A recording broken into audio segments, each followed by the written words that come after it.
Assalamu alaikum azizi mtazamaji, na karibu kwenye taarifa zetu za TV47 Matukio, zikiwa zimetimia saa 5 za asubuhi majirani Afrika Mashariki. Kuna mengi mtazamaji ambayo tumekuandalia hii leo, ikiwa ni siku ya tatu ya kumtafuta ambaye atatoa nafasi ya kuwa mwenyekiti wa tume uchaguzi na mipaka hapa nchini Kenya, IEBC. Mtazamaji, kumbuka kwamba hii ni siku ya mwisho na pia ndio siku ya tatu. Hapo asubuhi kama ulivyoshuhudia kupitia kiwambo cha runinga ya TV47, basi tulikuwa na Lilian Wanjiku Manegene ambaye ni mhojiwa kutoka kaunti ya Kirinyaga, pia akijibu maswali akitaka kupata nafasi hii. Basi mtazamaji, hapo baadaye mwendo wa saa 5 dakika chache kutoka sasa tutakuwa tukirejelea huko kwenye chuo cha mafunzo ya BAMBA South Sea hapa jijini Nairobi. Tutakuwa na mhojiwa wa pili siku ya leo. Aidha mtazamaji, kutakuwa na taarifa nyingine ambazo tutazidi kukuletea kadri zinavyochipuka, ikiwa ni pamoja na usaili huu wa mwenyekiti wa tume huru ya uchaguzi na mipaka IEBC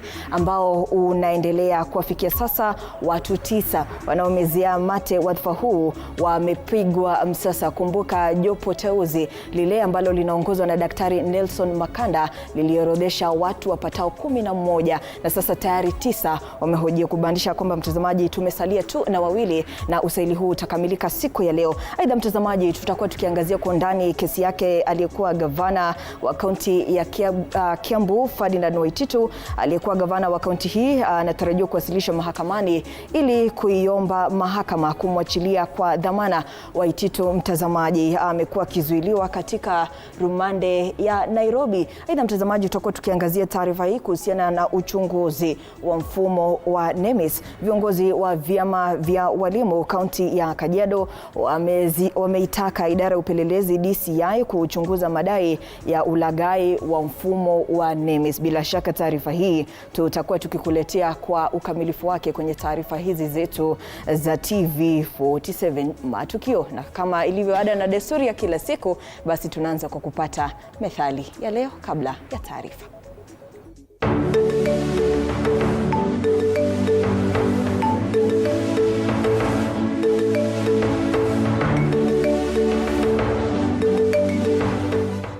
Methali ya leo: mfufua simba huliwa. Maana ya nje: kwa kuwa simba ni mkali, anayemfufua ataliwa yeye. Maana yake: anayelifuatilia jambo la hatari lililopita, jambo hilo litamdhuru yeye. Matumizi: hutunasihi kutoyafuata mambo mabaya yaliyopita.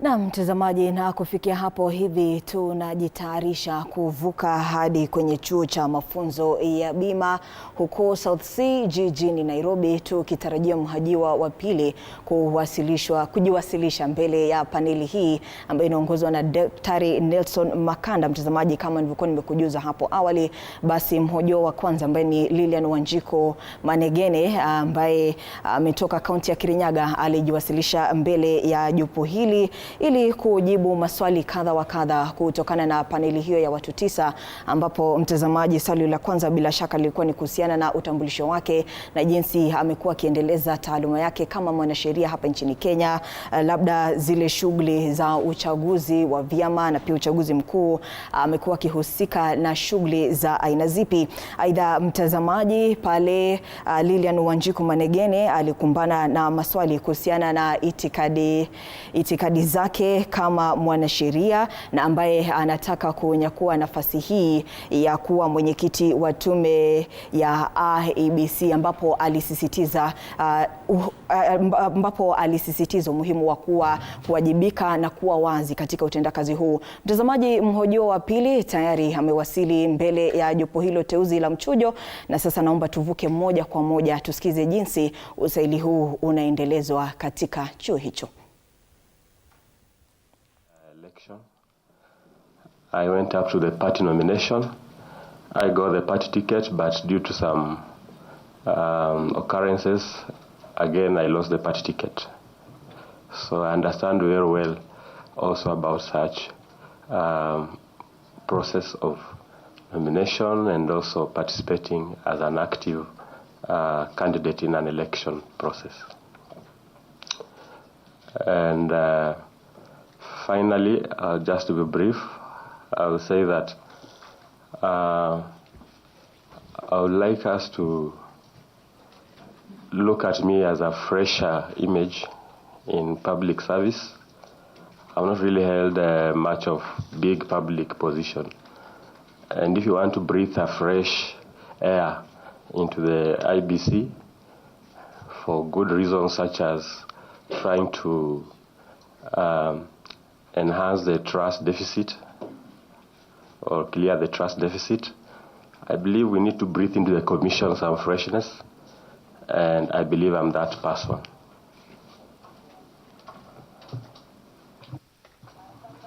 Well, you have been Secretary General of AFC Leopards. I didn't understand that to be a small public institution. That's to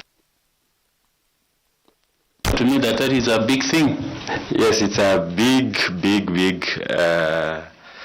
area of interest because we have within the football fraternity community representation in terms of the football teams that we have. And FC and Gor Mahia, you all know, are the bigger community teams. And they represent populations and supporters that spread not just in Kenya, but perhaps in the region, if not in the world. So our Secretary General for AFC Leopards, thanks, Chair, for taking me back. I believe it's on my CV. I put it there. And also just to say that in the sports sector, apart from leading a club, leading the National Federation, where I was the Deputy President of the Football Kenya Federation for 5 years, I also served in the inaugural Sports Disputes Tribunal for 6 years, and we resolve a lot of sports disputes in the various sports federations, including dealing with matters of when we had the advent of doping issues. So we dealt with those issues. You went to Starehe Boys Center. What ideals did you learn from Starehe that make you suitable for this position? Thank you, Chair. Yes, I went to the Starehe Boys Center and School. I left in the year 1994, having done my KCSE. And we learned, and personally I witnessed, the absolute value of hard work, discipline, when we topped the country in our year, in that KCSE exam.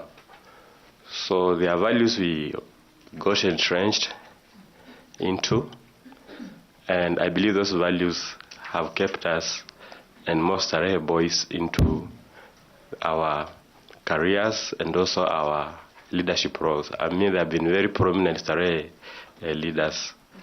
I admire some of them, such as the late Professor George Magoha. So I believe we learn a lot of leadership also at Starehe Boys. We learn a lot of discipline. We learn about human relations. We learn about serving our communities. And we learn about patriotism and serving our nation. And taking up every challenging job that can come our way. I noticed that you say we learned.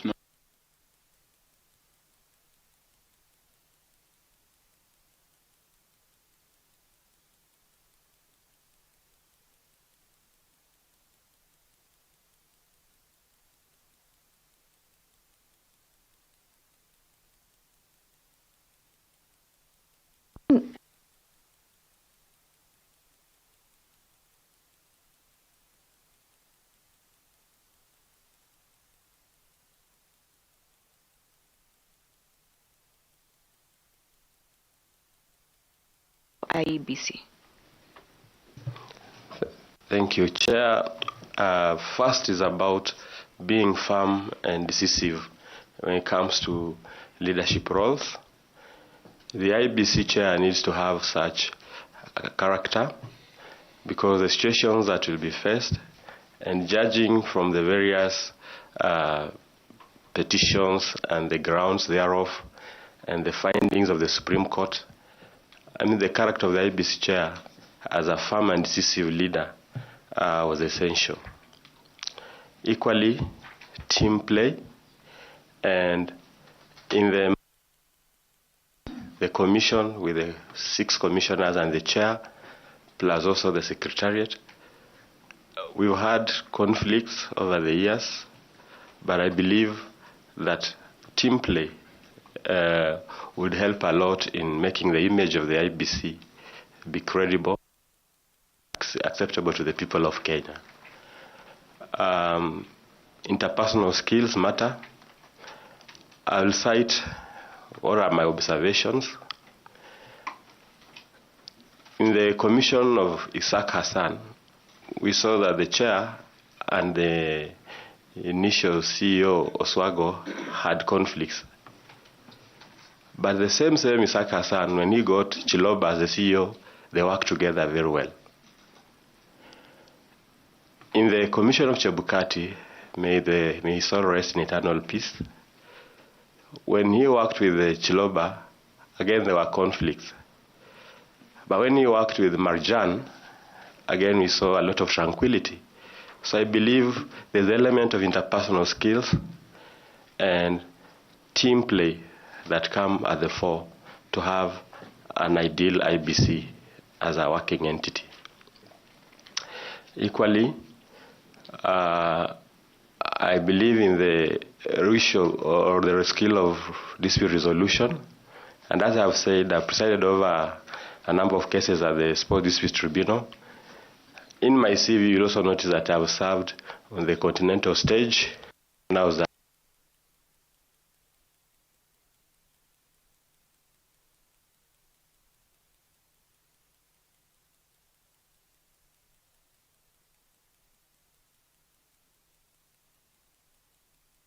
equally, I believe in the ratio or the skill of dispute resolution. And as I've said, I've presided over a number of cases at the Sport Dispute Tribunal. In my CV, you'll also notice that I've served on the continental stage when I was a member of the CAF Appeals Board. And we are deliberating on issues of disputes between players and maybe teams and football leaders, and the ability to handle disputes, the ability to listen, to understand, and to guide and decide in a fair, transparent, credible manner over some of those disputes is an important skill that I would apply to the Commission. Equally, I would also believe in community outreach. I believe one of the mandates of the IEBC is reaching out to community, especially in terms of education, awareness creation. And even when they'll be carrying out the mandate of, let's say, limitation of boundaries, they'll have to go down to the communities. So, in Kenya. So it is the mandate of the IEBC to undertake voter registration, and the Constitution requires it to be continuous. What then, in your understanding, do you see as some of the legal issues and challenges that present the realization of this Constitution?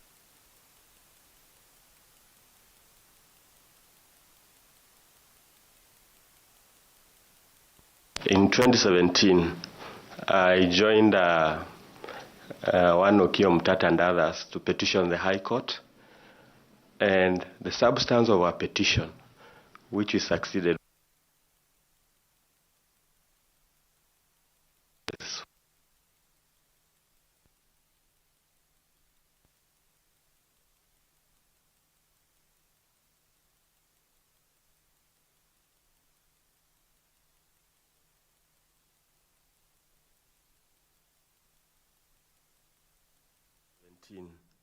I joined one Okio Mtata and others to petition the High Court. And the substance of our petition, which we succeeded, was that the IEBC had closed the registration process for voters at some point. And we went and argued before the High Court that this registration should be a continuous process by the law. And we succeeded. I remember the major outcome of it was they extended the registration list for 9 days.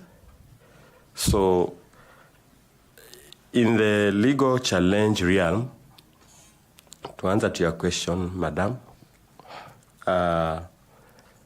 we need to look at the mandate of the IEBC and what are other frameworks that support those mandates or derive those mandates.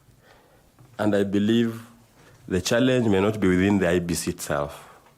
I believe the challenge could be the relationship between the IEBC and the other stakeholders such as the Treasury or Finance. In the electoral circle, voter registration should be a continuous process and it needs resources. But you find that we have characterized our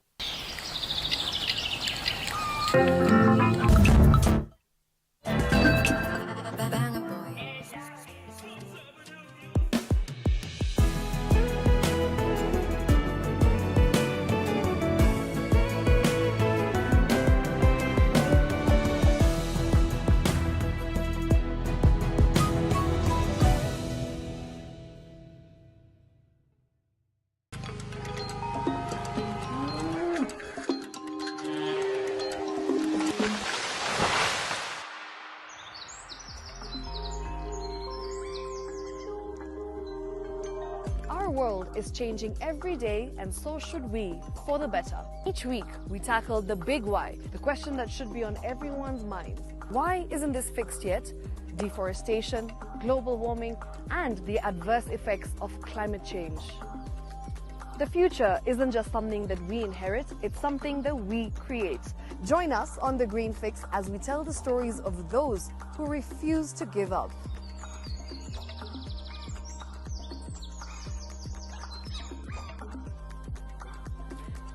Robert Akumu Asembo ambaye amejiwasilisha pia kujibu maswali kutoka kwa jopo hili teuzi la mchujo. Mtazamaji, nikikumbusha kwamba hii ndio siku ya 3 na ya mwisho ya kutafuta mwenyekiti wa tume ya uchaguzi na mipaka hapa nchini Kenya IEBC, na usaili huu ulianza siku ya Jumatatu tarehe 24 na huo ndio utakuwa mwisho wake. Mbele ya jopo hilo la mchujo kumekuwa na wateule wapatao 11 na sasa tuko katika kwenye Robert Akumu Asembo ambaye ndio wa 10, na juzi ya kwamba tumerejea, tuko sawa. Sasa tuvuke moja kwa moja tupate picha hizo kwa njia ya moja kwa moja.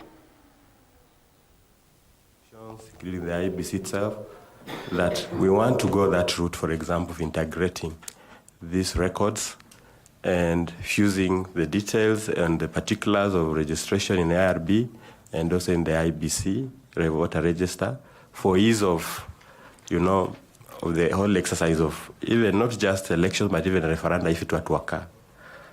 But every institution has its challenges, and I think one of the key challenges is the ICT or the IT technology component, because to have those records meaningful and purposeful, we may need a serious IT platform. And we'll always have the issue of challenges of, will it be tamper-proof? Will it be susceptible to maybe illegal manipulations and the rest? So guarding and managing such databases will be the main challenge. Thank you, Mr. Sembo. I wish you the best, and thank you, Chairman. Thank you too, Madam. Yes, next we will ask Madam Koki Muli to be able to engage you. Thank you. Thank you very much, Chairperson. Wakili, karibu. Asante, Daktari. Ambassador. I would like us to discuss a little bit.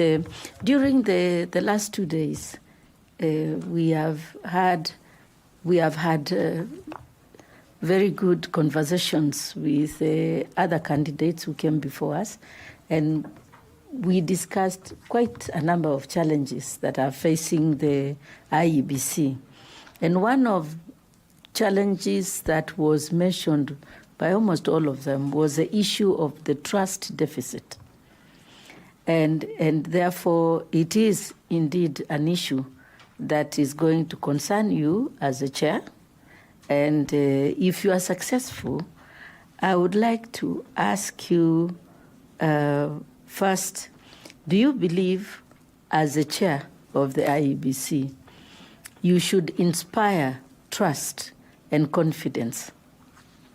Absolutely, Dr.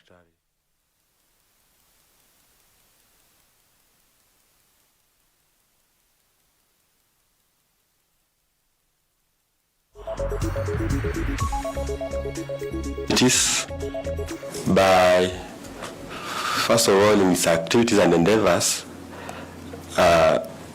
targeting their various electoral zones.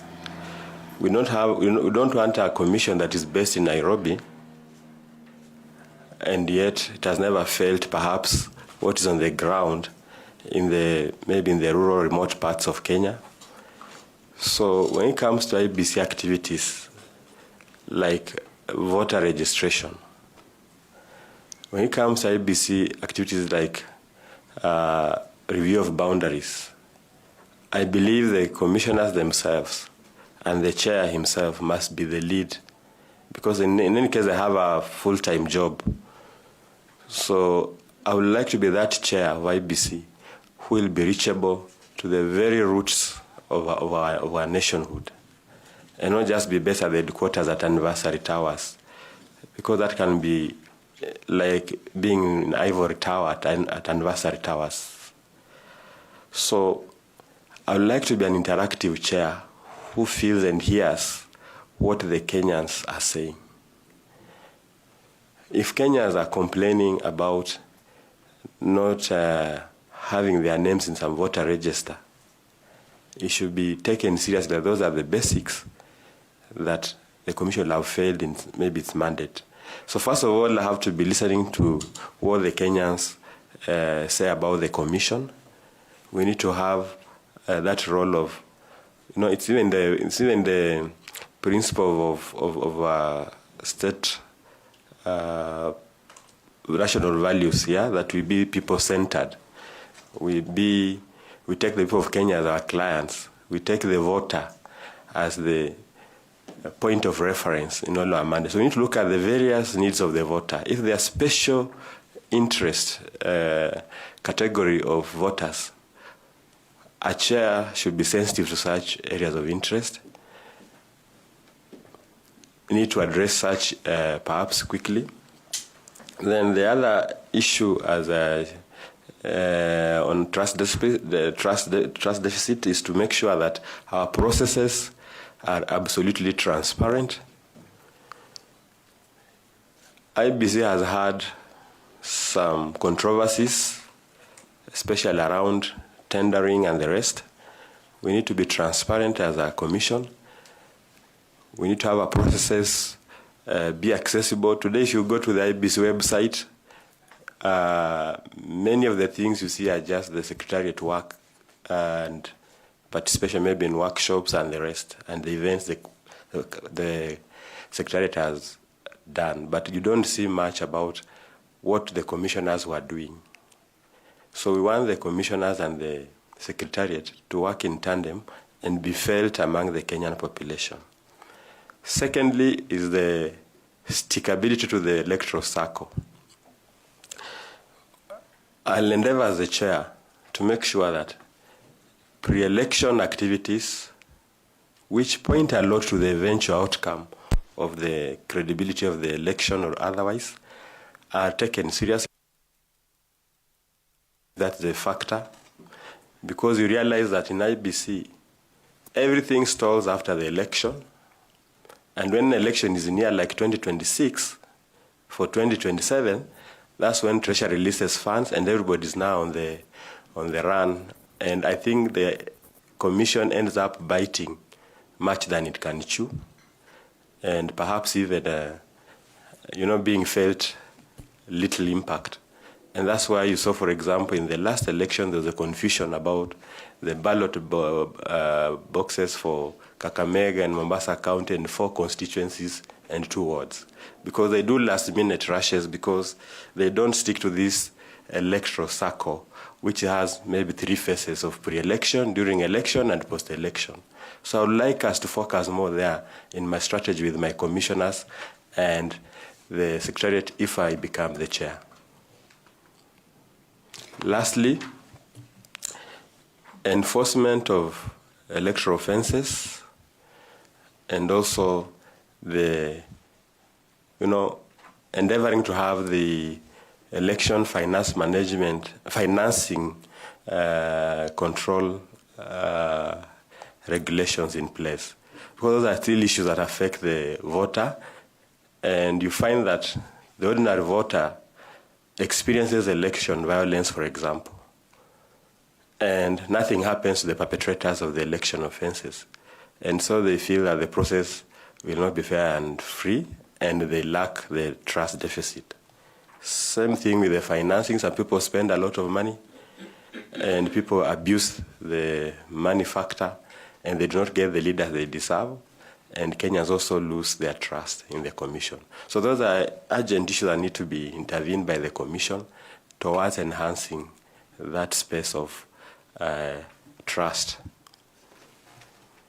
Thank you very much, Wakili. Lastly, would you personally take responsibility and, let's say, resign if something like what happened in, if your commissioners were so divided that some leave you at Bomas and others remain with you? Would you consider that as a reflection of your leadership and take personal responsibility over that? Yes, that reflects badly. I remember even the Supreme Court looking at that point, and I think they commented on one of the lines that the chair did not help even the situation. I'm trying to quote them, but I'm not quoting them verbatim. So the image matters, and the way to go about it is that in the boardroom, disagree as much as you can, but agree when out there. So in the boardroom, the chair and the commissioners need to have certain agreed working formulas and approaches to issues. If it's about relaying the results, for example, and announcing and declaration, they need to be clear to each other. How will we go about this process? Who will do what and at what point? And it's all about the team play factor that I said. And we also need to be alive that the commission, I think there have been conflicting theories about how a commission should be. One, should they all come in together like maybe this one, which you are recruiting, who will come in all together? So that when the terms lapse, we have the problem of no commission. And without the commission, some things cannot just happen. For example, the boundary delimitation cannot happen. Who will go and listen to the views of wananchi when they are suggesting their electoral, maybe ward boundaries? Or should we have a staggered approach of appointing commissioners, whereby some come in early, some come in later, and leave earlier and others remain? The problem with that, Dr. is that we need to have the gelling of the commissioners. And if the commissioners come together at one go, like the 7 or 6 who will come in, it's easy for them to gel together. If they find others and others leave, then there may be camps. Chair, what I was asking the candidate... So I want to come to your answer, Madam.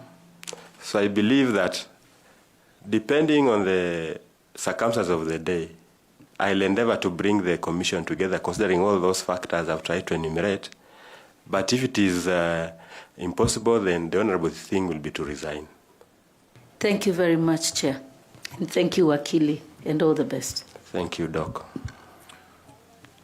The next person to ask questions to you is FCPA, Tanui, and he will engage you briefly.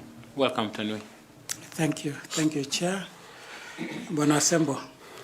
Yes, Bwana FCPA. Yeah, one of the latest amendments on the IEBC Act, which was done last year, was to provide a new section 24A, which provides for the review of conduct of general election and requires the Commission to review its operations and make necessary changes immediately after every election or after every general election.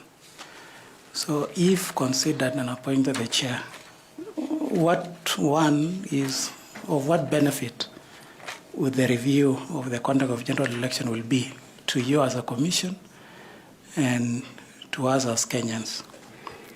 And then to how would you go about it in terms of undertaking that new provision? Thank you. Thank you, Chair.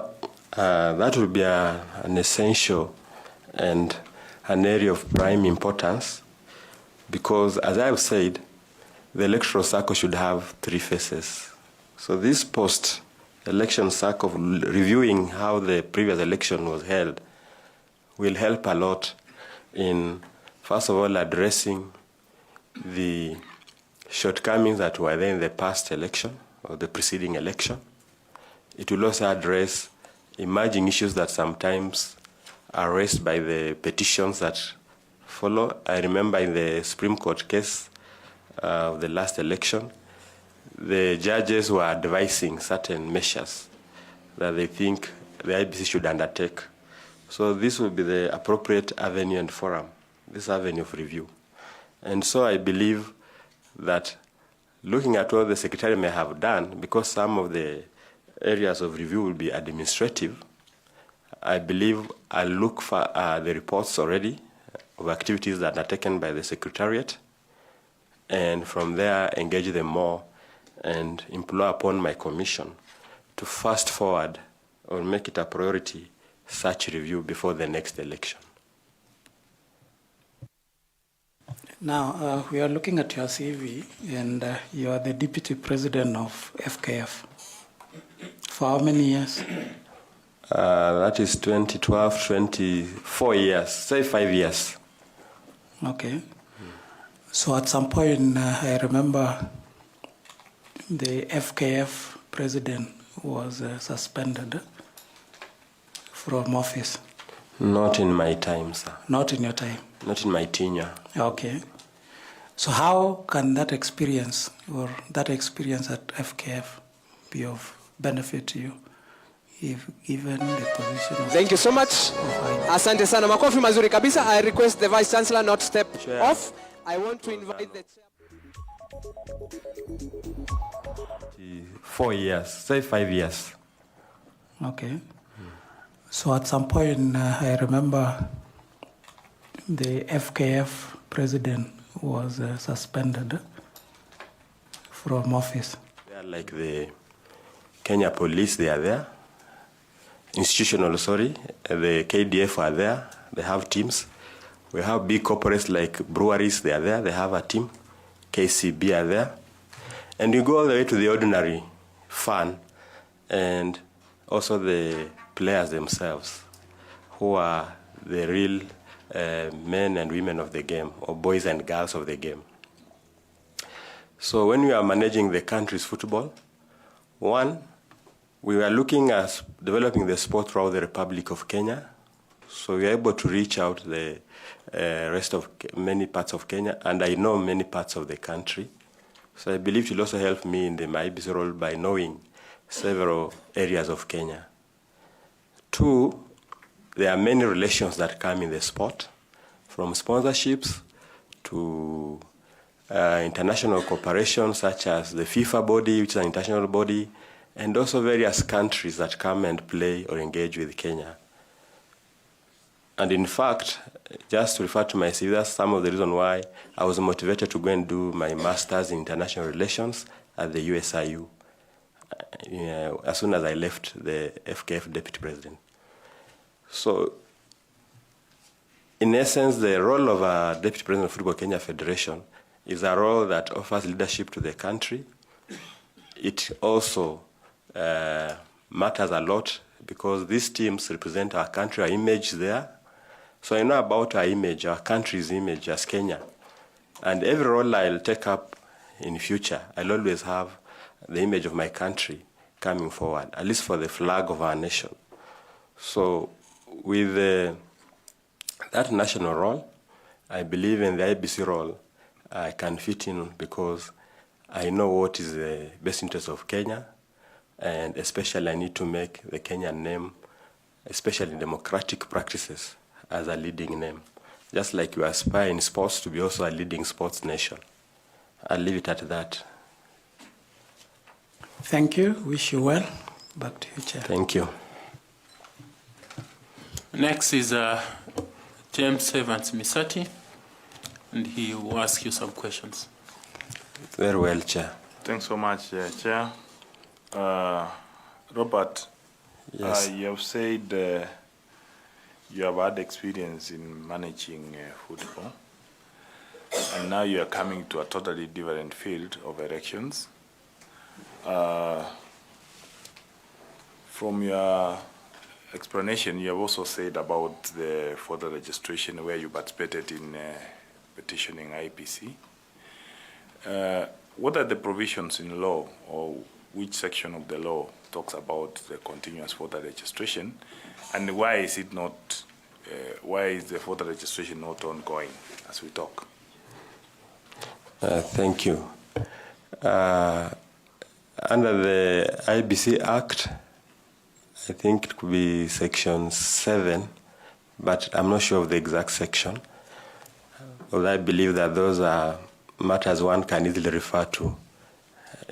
We know where to find such provisions. But the challenge of the continuous voter registration, I think I've already mentioned a bit, has been financial support or the financial deficit within the IEBC because of budgetary support that comes from the Treasury a bit belatedly. And as I said, the challenge has been that most of the work of IEBC is targeted at the crucial hour, the 11th hour, where now every funding is easily available. But I believe that with a commission determined to improve such key mandate of continuous voter registration, which is a dictate of the law, and also by the fact that we need to have as many Kenyans, especially the young ones and those who have attained the age of majority, participate in their democratic role. We need to prioritize that continuous registration exercise by lobbying for not just adequate funding, but timers funding. Equally, within the IEBC schemes of work, they can prioritize that agenda and also prioritize the financial. When you have the financial passes, they can play the deliberate measure of prioritizing it. Maybe you need to check your facts right, because you said you had petitioned the IEBC. If you petition them, you should be able to be aware the provisions that are making the registration not to be ongoing. But nevertheless, check your facts, because there are other issues which have made the further registration not to go on, not the financial issues. Okay, I can add more of those. Maybe some of lack of the absence of the commission since 2023. But I welcome your view, sir. The other thing I'll ask, assuming you find favor in this panel and you are the chair of IEBC, please mention to us some of the priority actions that you will take in preparation to the 2027 general elections. Thank you. Chair, my first priority will be the gaps in law. For example, we need to have the regulations quickly come in place for the Election Campaign Funding Act. Equally, I would like to prioritize in that regard of law reform. We totally don't have the Referenda Act, nor do we have even regulations to it.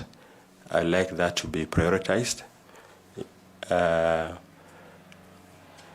Thirdly, I'd like us to prioritize the cleaning up of the voter register and registration of voters.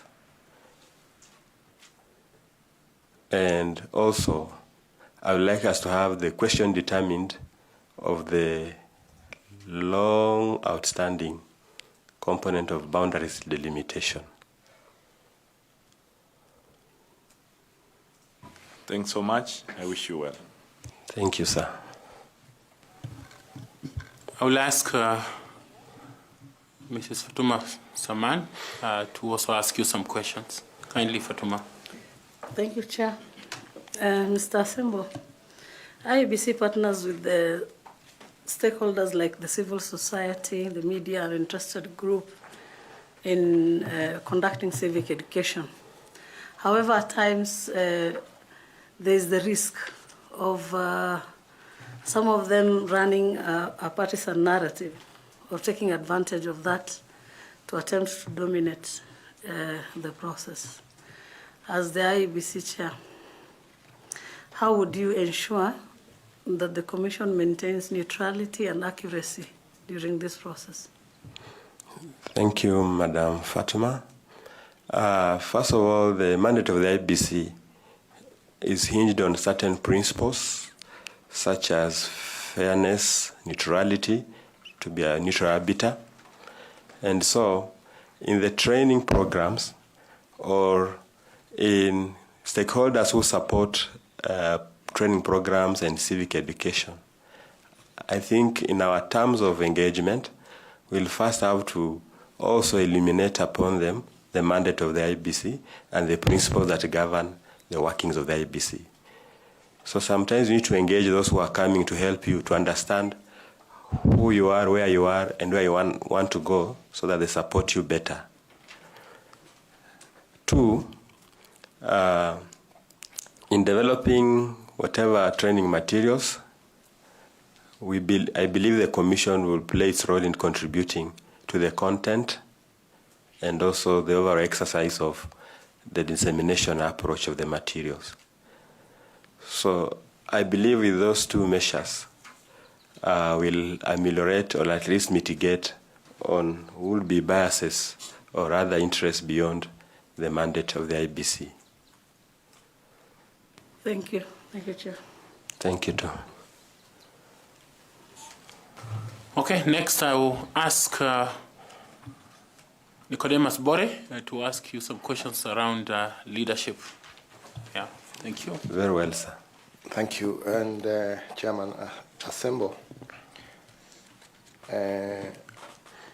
we understand that you have been the chair of the Secretary General of FC Leopards. Secretary General of FC Leopards 2009 to 2011 and FKF Deputy President 2011 to 2016. Okay. And being a leader at that status of AFC Leopards as a community football team and a national one should be able to understand both your own emotions and the emotions of the people that you manage. So, based on your self-awareness, what are your key emotional strengths? Thank you.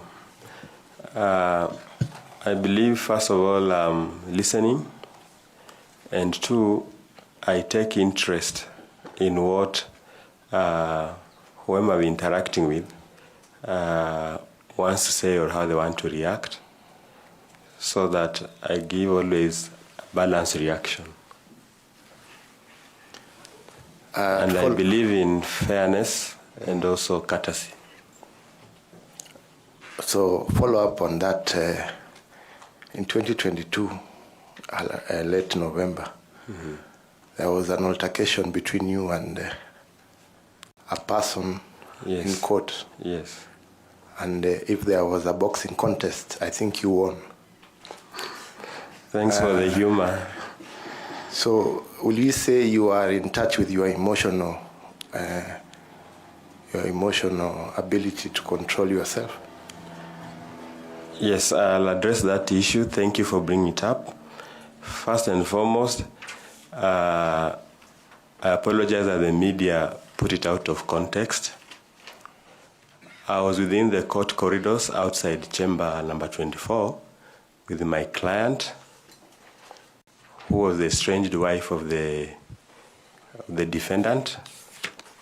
So while we were waiting for our matter to be quoted, it was a children matter, it's a sensitive matter, family matter.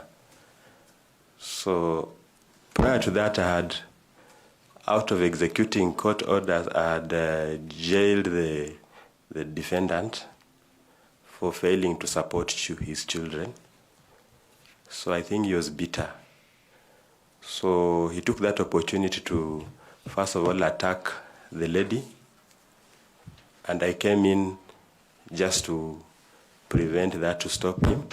And then he turned on me and attacked me.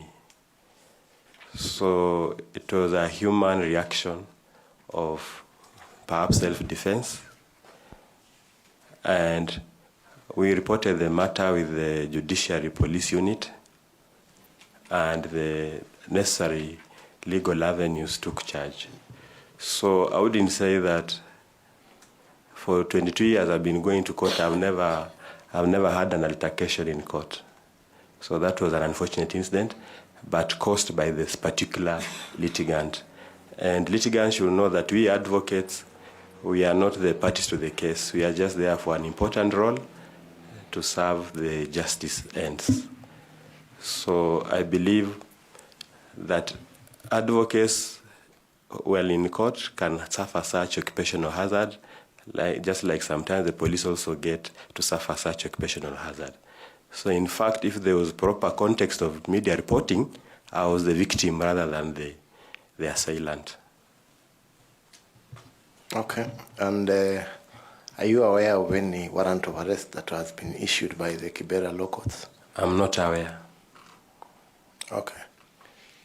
That's okay.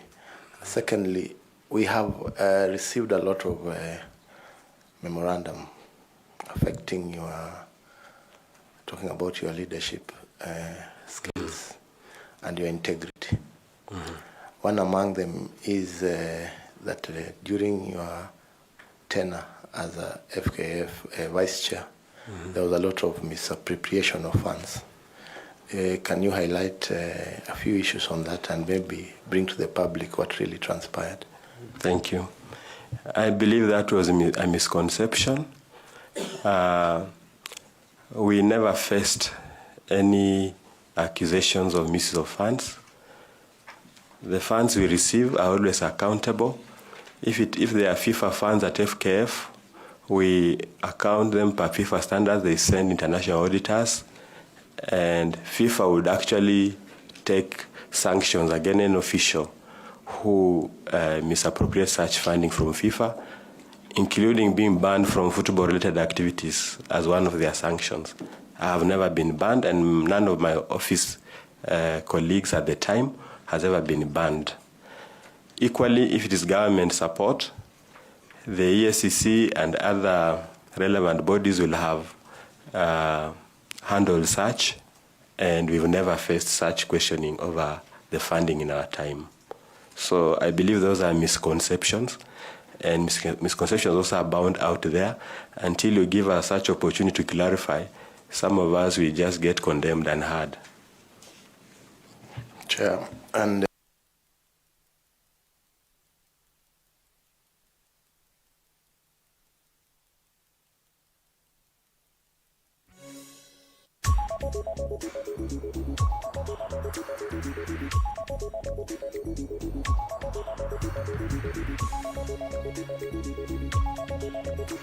criminal charge, but I am exploring the relevant legally available avenues, especially of appeal, and the matter I think should be sub judice.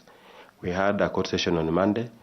It's coming up again, so I believe we should leave it as sub judice, so it's not true. Chairman, thank you very much. We are not discussing the merit of the matter. The question was a yes or no.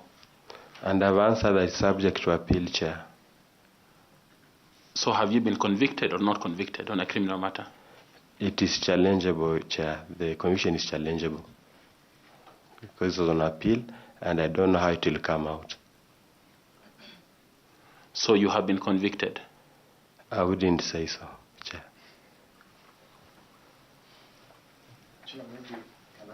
Okay, please. Maybe I give an example. Honorable Ferdinand Waititu is convicted. True or false? Yes. Has he put an appeal? I have not followed up, but yes. I think he's...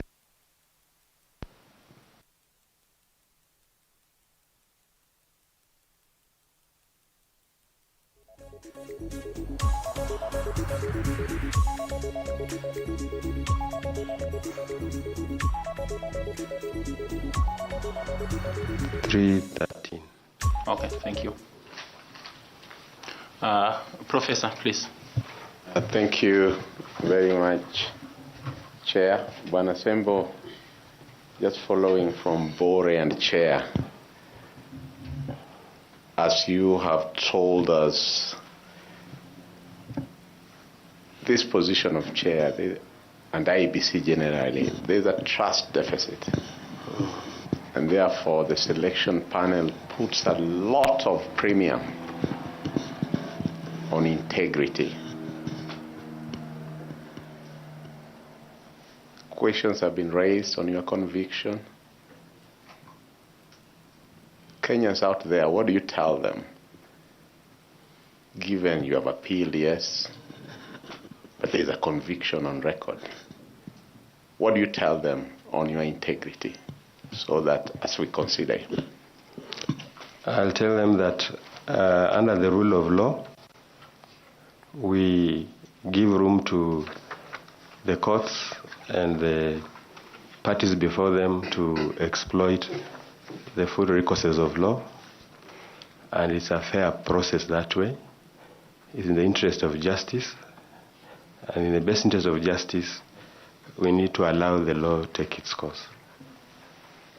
Thank you. Along the same line, are you the occupant of flat number A5, third floor, A, Village Plaza Ngara, LR number 209/148/11? I'm not the occupant, but I lease for my younger brother, whom I'm rehabilitating over some drug abuse. So you have a lease agreement with the owners? Correct. Are you in any arrears? Yes. Has an eviction notice been given to you? Not. Okay. Maybe just one last question.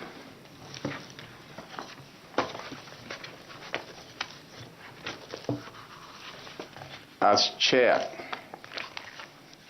or in your past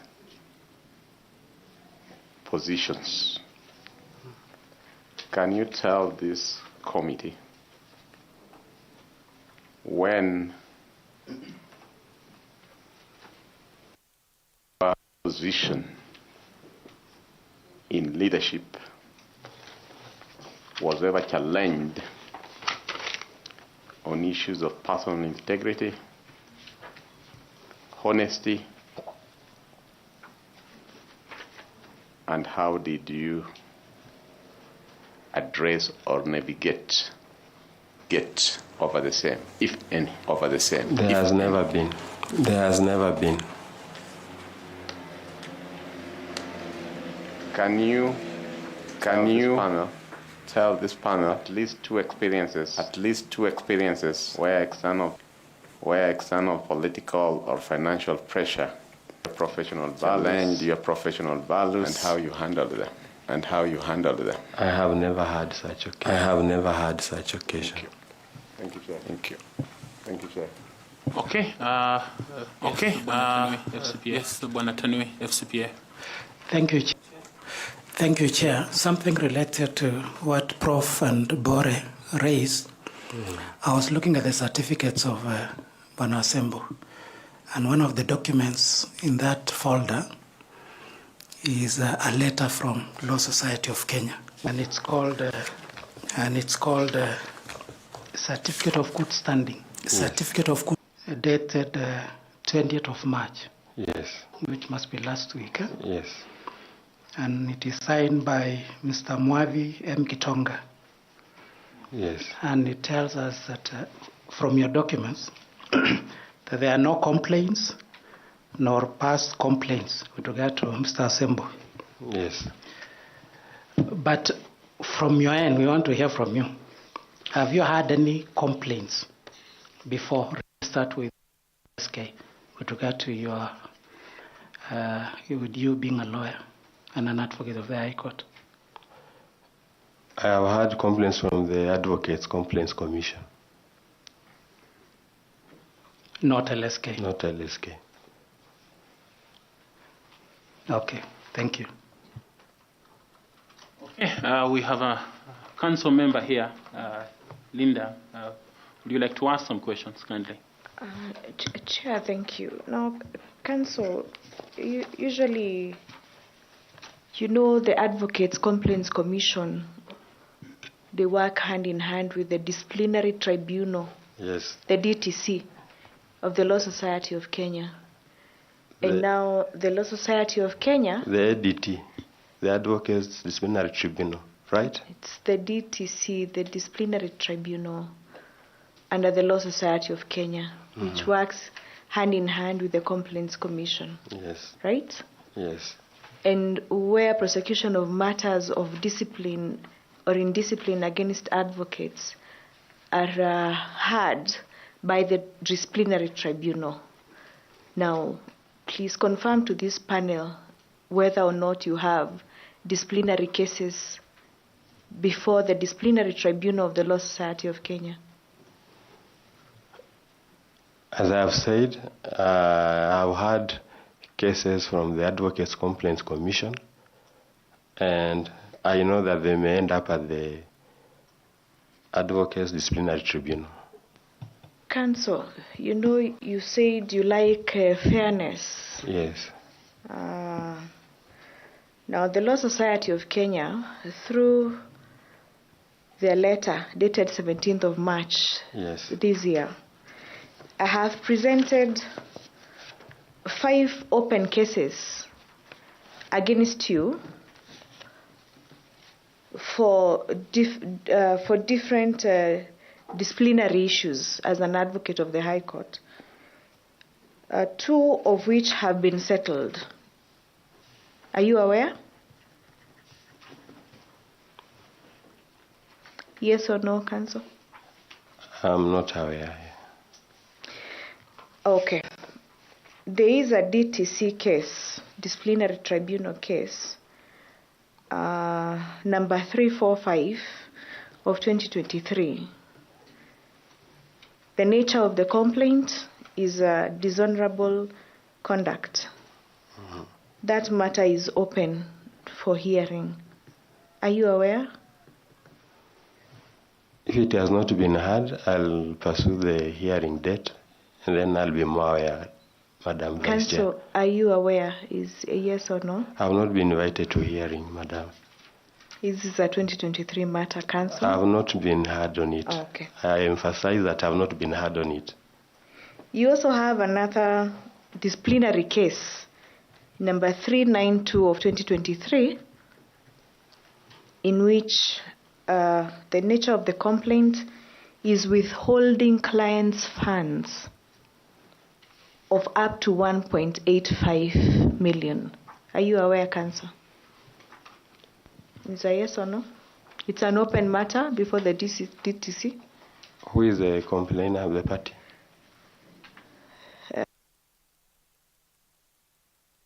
But this is a matter of 2023.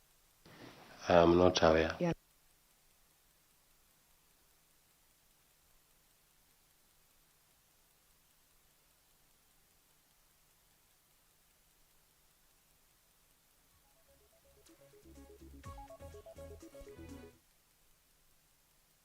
Are you aware, Counsel? No. You're not aware of any of these cases? No, I've not been served with any. Thank you. Thank you, Counsel.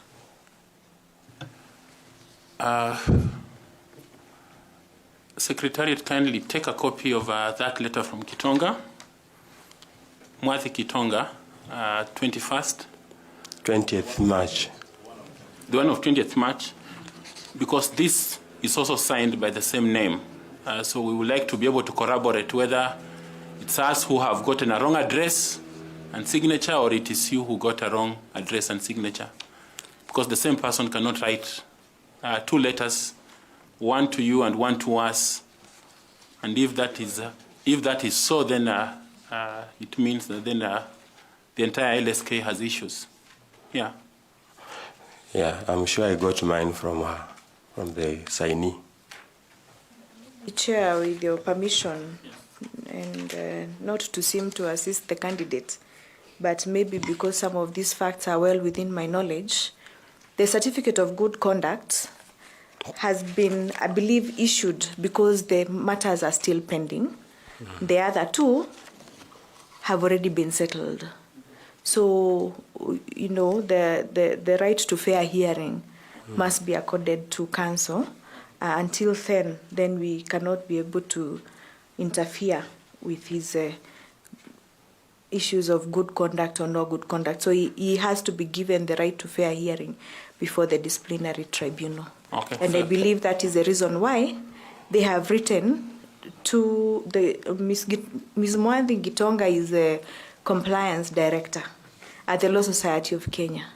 So she's the one who has issued that good conduct, basing on the fact that there's no conviction of the candidate before us. But for purposes of the details of whether or not there are matters before the DTC is the reason why we have this letter of 17th of March, 2025. And to be fair to me, I'm not aware, I've not been heard, so I've not been communicated to. Okay. Yes, Counsel. Chair, thank you very much. Do I understand that among the disciplinary matters, there are 2 that have been settled that you said you are not aware of? Yes. If they have been settled and is not aware of, with whom were they settled? Maybe the complainant withdrew, you never know. People can file and then withdraw. Maybe. Thank you, Chair. Okay, yes, Bore? Bwana Asembo. Yes. Now that with all these cloudy things around your head, do you think you still want to serve as the chair of IEBC? Yes, indeed, because those are accusations which will have to be determined and concluded, and my innocence, once proved, will be it. So it has nothing to do with this job, because until they convict me in those regard, then I think I'm still innocent. And I still have my right to earn a living, to serve Kenya, to reach my ambitions, to reach my goals. Most of you could also have had cases here or there, but it doesn't mean that it affects your leadership role. That's why we did not apply for IEBC chair. Maybe you'll apply for other jobs, maybe. Okay, I would like to ask Carol to weigh in, and she's here.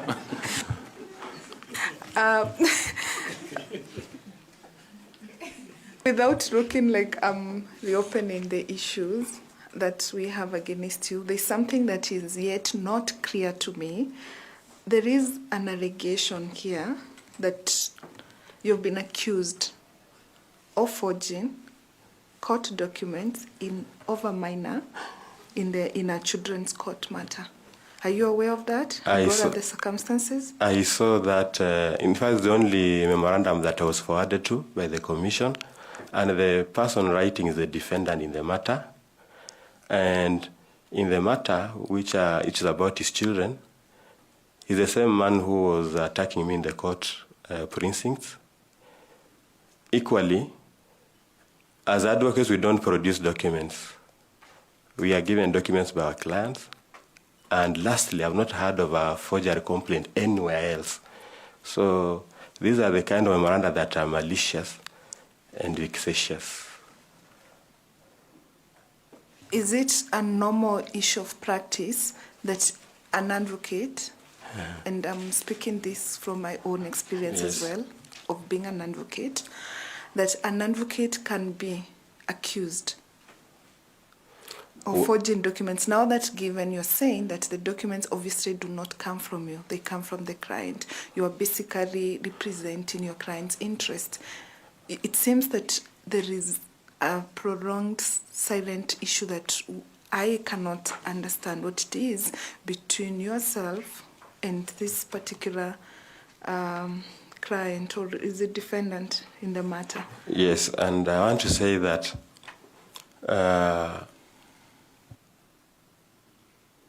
we represent our clients. The case for forgery has not been reported anywhere. It is just in that allegation. It's just in that letter. It has not even been raised before the court, the children court. And I was just answering generally that if it's about documents, the documents will come from my client. So it's my client who should have been accused of forging documents, not me.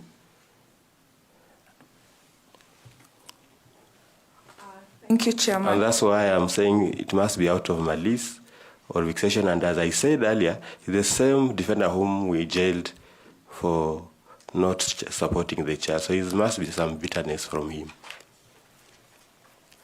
And the children case is the same one that is stated there. Okay, Professor Adams? Yeah, Vanasembo, I'm impressed by your enthusiasm for the job. I'm quite impressed.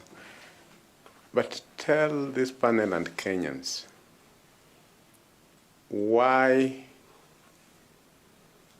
where we have other candidates without integrity issues, and let's assume hypothetically that we have performed well as them, why we should choose you over them? You have a conviction and a sentence that you have appealed. It can go either way. You have arrears in a building in which you have a lease agreement where the owner both wants to be paid and is also seeking an eviction. You have a situation, as Bore says, where you flawed somebody. Of course, you are disputing, but the incident is there. You have an accusation in a child case. Of course, you are disputing the facts. If we were to make you the chair of the commission, and then one of those cases succeeds, of course, you know the country would have to seek another chair. I just want you to explain to the selection panel and the chair why we should take that risk, because they are pending issues. Yeah, for me, I believe in the rule of law that you cannot condemn me. The commission will be condemning me if they consider those issues which are pending and are unresolved. So all issues... But the conviction is already in place. No, it is at the... Judgment was delivered on 23rd, is it 25th January? 23rd January? Yes. And I'm saying it's subject to the High Court, which we are before the High Court on Monday, and we still have a date before the High Court. So I will say that the decision of the Commission, looking at those issues alone, will be condemnatory. It will not be fair and just, because those issues can be resolved. And you say if they are resolved in my positive way, so won't the Commission have lost maybe my value?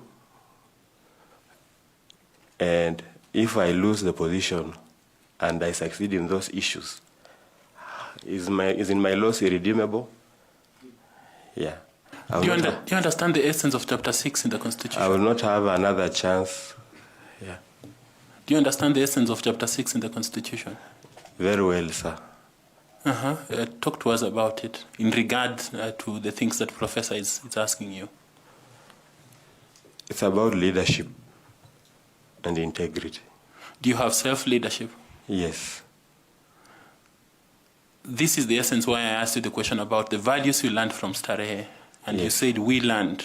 I was trying to appreciate how an old boy of Starehe Boys Center and School can have such allegations against his head.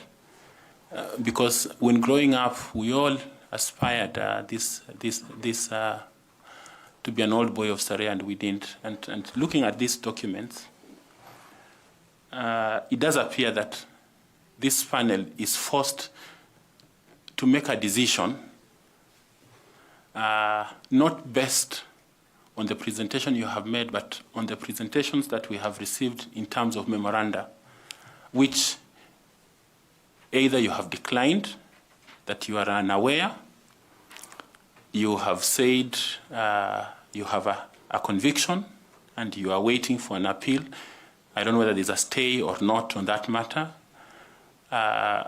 There are Kenyans who are complaining that you have not paid them their monies.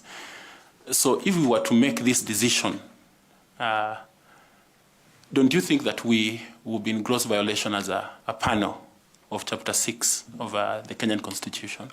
I do not think so, Chair, because there are allegations that need to be convincing, and also I am controverting.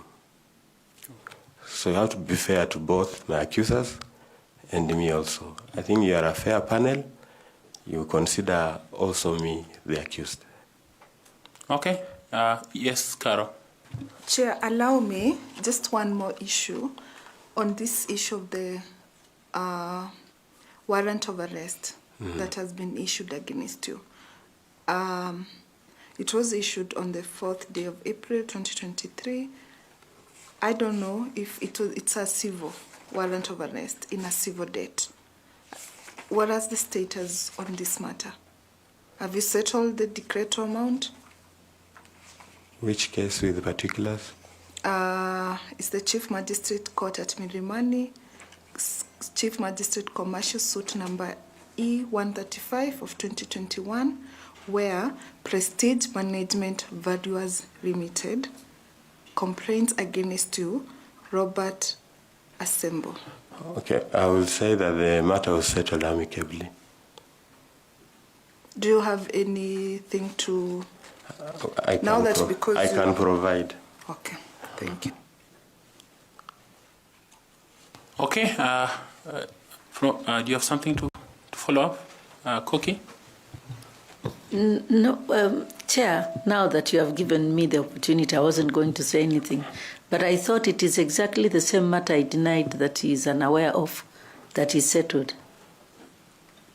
Thank you, Chair. Okay.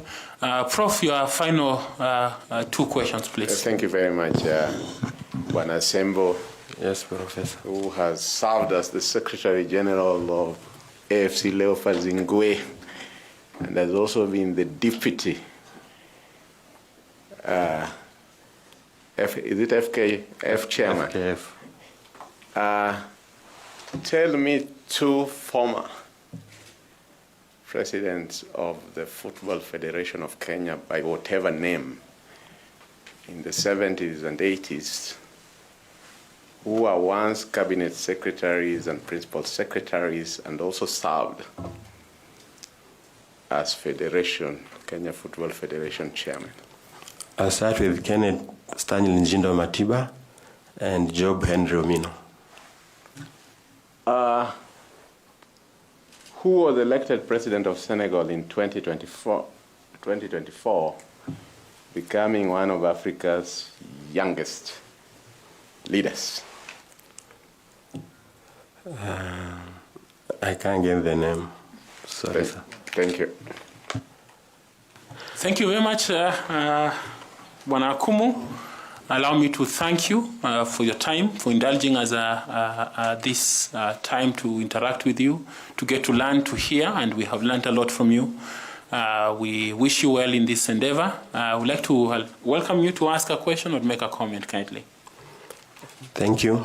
First of all, my comment is to the many Kenyans who have come to my inboxes congratulating me for being considered for this position and for the awards of encouragement and prayers. And secondly, to the Commission for digging deep about me. And I urge that you will be fair and considerate in your overall assessment of me. I trust in the panelists. I believe despite the allegation and accusations, you will employ the fair referee rule and you'll hear my defenses also. Thank you very much. Thank you. Feel free to pick the notebook. It's yours. There's some water in front of you. You can also pick it. Thank you very much. Remember to pick your certificate kindly. Yes, indeed. Thank you.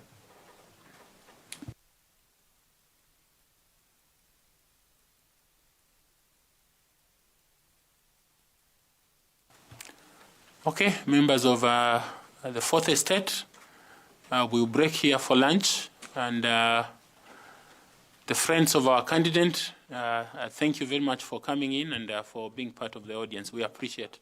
Na mtazamaji, picha za moja kwa moja kutoka chuo cha mafunzo cha bima huko South Sea jijini Nairobi, ambapo usaili wa mwenyekiti wa tume ya IEBC unafanyika hii leo.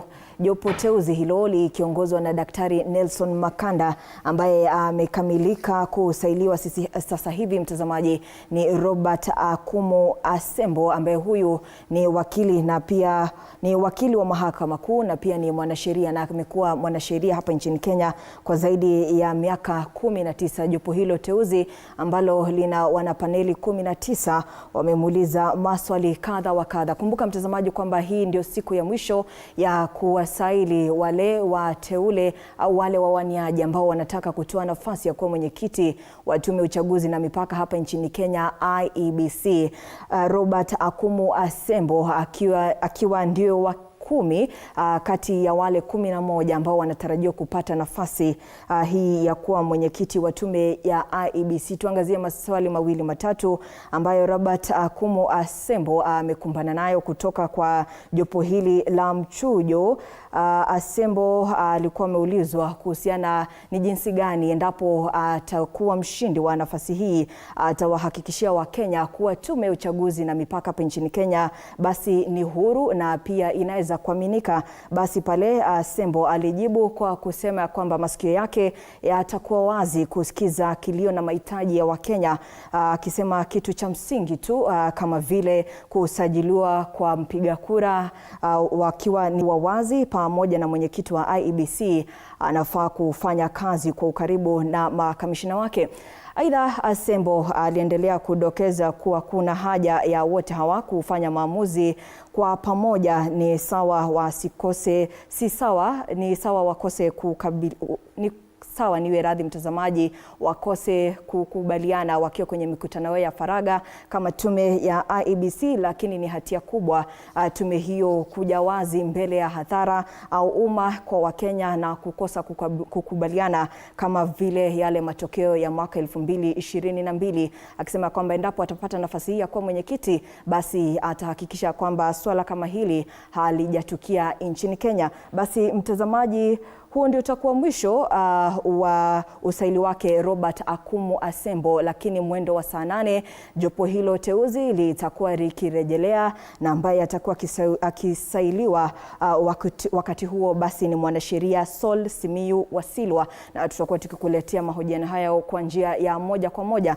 Tunachukua mapumziko mafupi tu, lakini tutakuwa tukirejea na taarifa zaidi kuhusiana na mchakato huu mzima wa kumsaka mwenyekiti wa tume ya IEBC.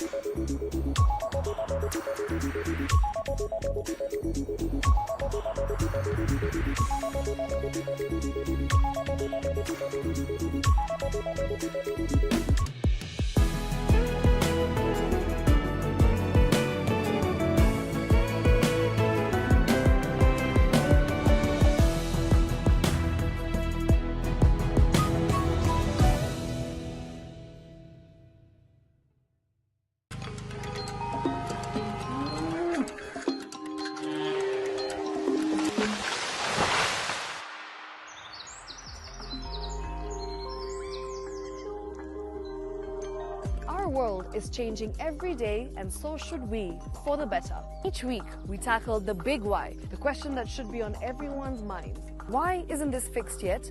Deforestation, global warming, and the adverse effects of climate change. The future isn't just something that we inherit, it's something that we create. Join us on The Green Fix as we tell the stories of those who refuse to give up.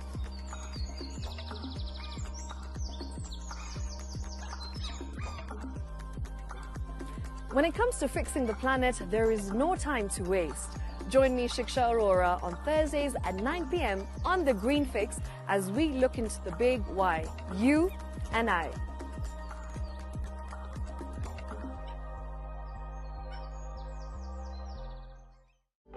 For comprehensive information and education on your health, Body Garage is here. Don't allow anyone to pluck out your good tooth, as long as it is strong and stable. Cancer doesn't start today and you get the symptoms tomorrow. By the time you pick it or the time it is manifesting in you, probably will be there about 5 to 10 years. The eye is the window to the rest of the body. Don't forget to stay hydrated. And of course, you at home do take your water. So the ultimate test is actually you check your urine. Your urine should be clear. Clear like the water? Yes. Should be able to see the other side of the urine.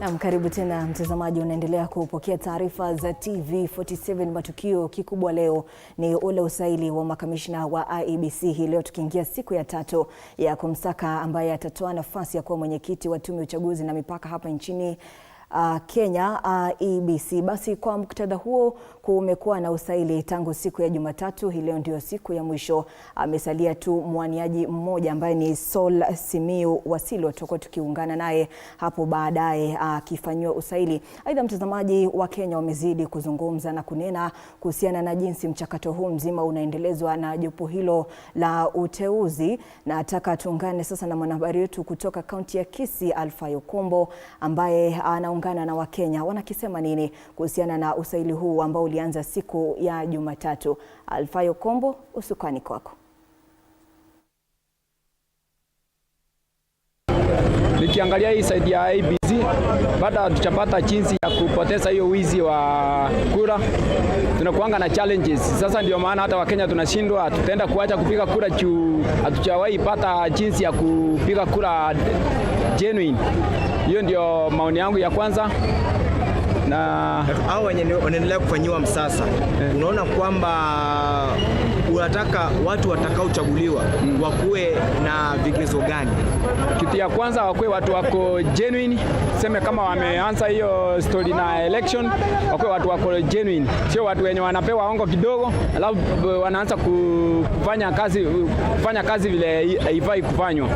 Hiyo ndio maoni yangu ya kwanza, na minginayo taendelea. Naomba kwamba wale yule atakayechaguliwa kama chairman na vice wake, wao wetu wakiwa wako genuine kwa hii maneno.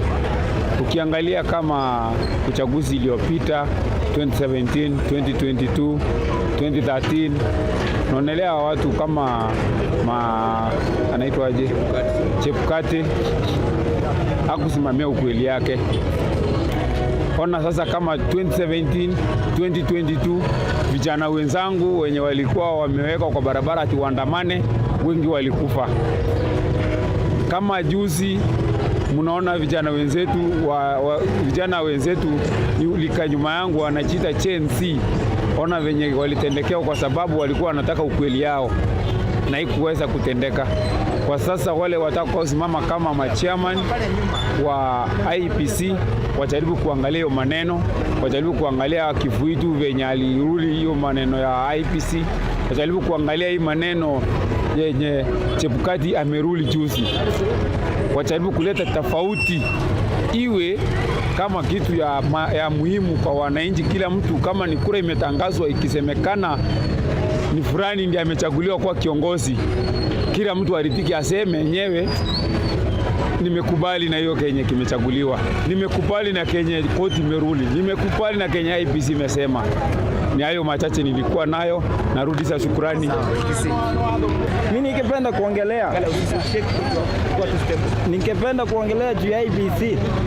Wale wanaweza chaguliwa saa hii wafanyie ukweli na watende ukweli katika hii Kenya yetu. Upendeleo isikuwe mali yoyote.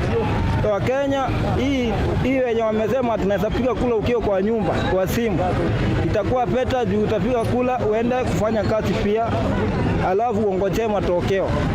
Sina mengi na kuongea, naambia Wakenya wenzangu tukamate kula tujawe ile kiongozi yenye tunaweza kupenda kama wananchi wa Kenya. Asante. Na moja kwa moja kutoka kaunti ya Kisii ndizo hisia na maoni ya wakazi kutoka kaunti hiyo. Kwa muktadha huo, mtazamaji, naomba tuelekee hadi kaunti ya Turkana ambapo tunaungana na mwanahabari wetu Kitio Mika, naye anatupasha zaidi. Wakazi wa eneo hili wanasema nini kuhusiana na usaili ambao ulianza siku ya Jumatatu kuhusiana na kutafuta ambaye atajaza nafasi ya mwenyekiti wa tume ya IEBC hapa nchini Kenya. Tunaungana na Kitio Mika kwa njia ya moja kwa moja. Mika, hujambo na karibu. Naam, asante sana mwenzangu Ruga Eval. Bila shaka tunakujia moja kwa moja kutoka kaunti hii ya Turkana, hususan hapa mjini Lodwar. Huku shughuli ama usaili wa maafisa ya kumtafuta mwenyekiti wa IEBC nchini ikiendelea ama ikitarajiwa kutamatika leo. Wakazi wa kaunti ya Turkana wanasema nini kuhusiana na mchakato mzima? Je, wana imani na jinsi mahojiano yanavyoendelea? Wacha nisungumze na wakazi wa kaunti hii, wanasema nini kuhusiana. Anza na wewe, majina yako kamili, na wewe binafsi una imani na ile kamati ambayo inaendesha shughuli ya kuwapiga msasa wale kutafuta mwenyekiti wa IEBC? Kwa majina ni Peter Mkono Yakutan, ni mkaji wa Turkana County. Mimi niko na imani na kamati ambayo inafanya mambo ya uchaguzi ya kuchagua wale ambao wanafaa kwa hii chama kwa chama wa IEBC. Nina imani naye.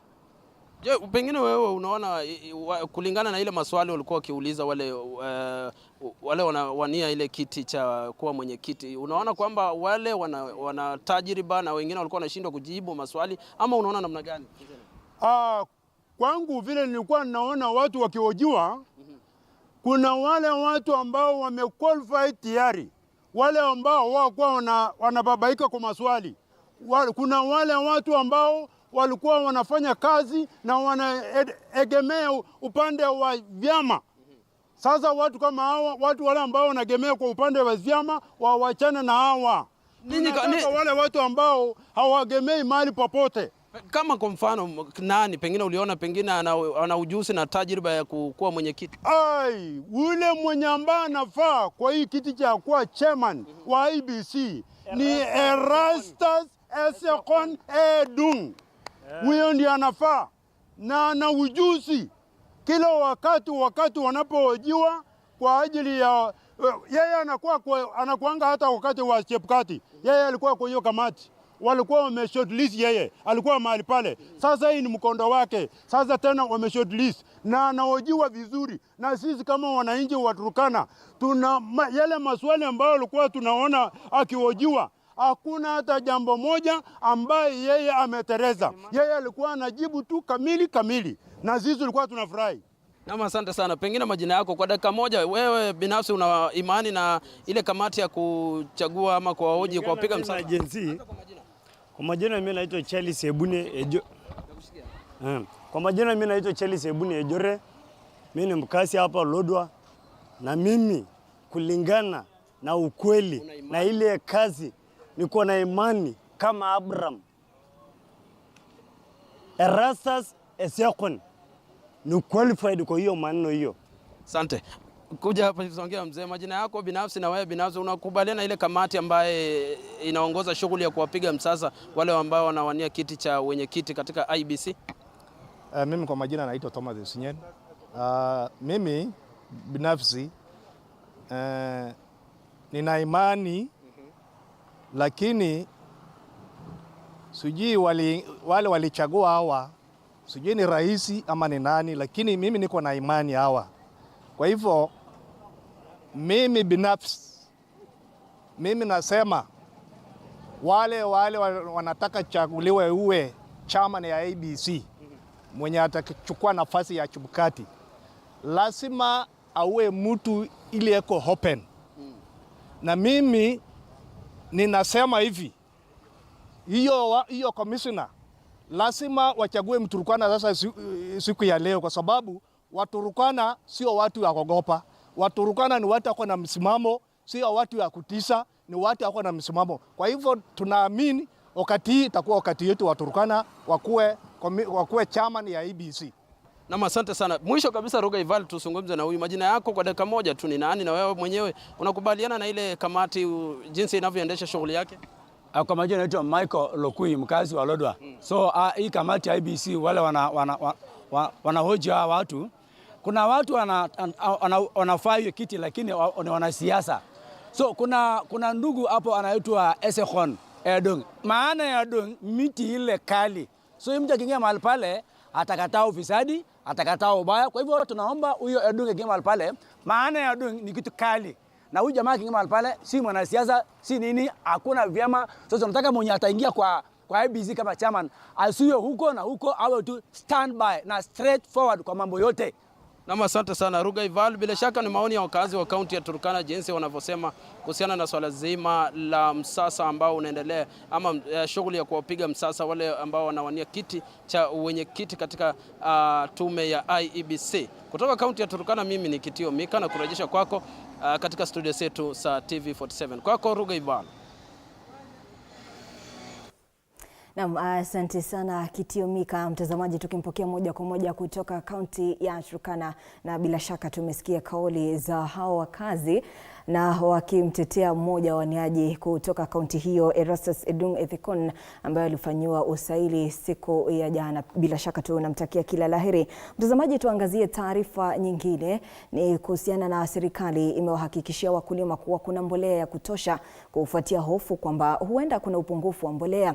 Mwenyekiti wa kamati ya kitaifa ya mbolea Rashid Kator amesema kuwa zaidi ya mifuko milioni 1 ya mbolea imeshatolewa kutoka bandari ya Mombasa kwa ajili ya kusafirishwa hadi sehemu za mashambani. Hata hivyo, amesema kuna changamoto kutokana na idadi kubwa ya wakulima wanaofurika katika vituo vya usambazaji vya bodi ya kitaifa ya nafaka na mazao, yani NCPB, hali ambayo inasababisha ajira ya wafanyakazi wa muda, kupunguza msongamano. Wakulima, ingawa wameshukuru kuwa mbolea inauzwa kwa bei nafuu, wamesema wanasubiri kwa wiki kadhaa kupokea mgao wao. Wengi wao pia wakilalamikia kuwa wanapata mifuko michache ya mbolea kuliko walivyotarajia.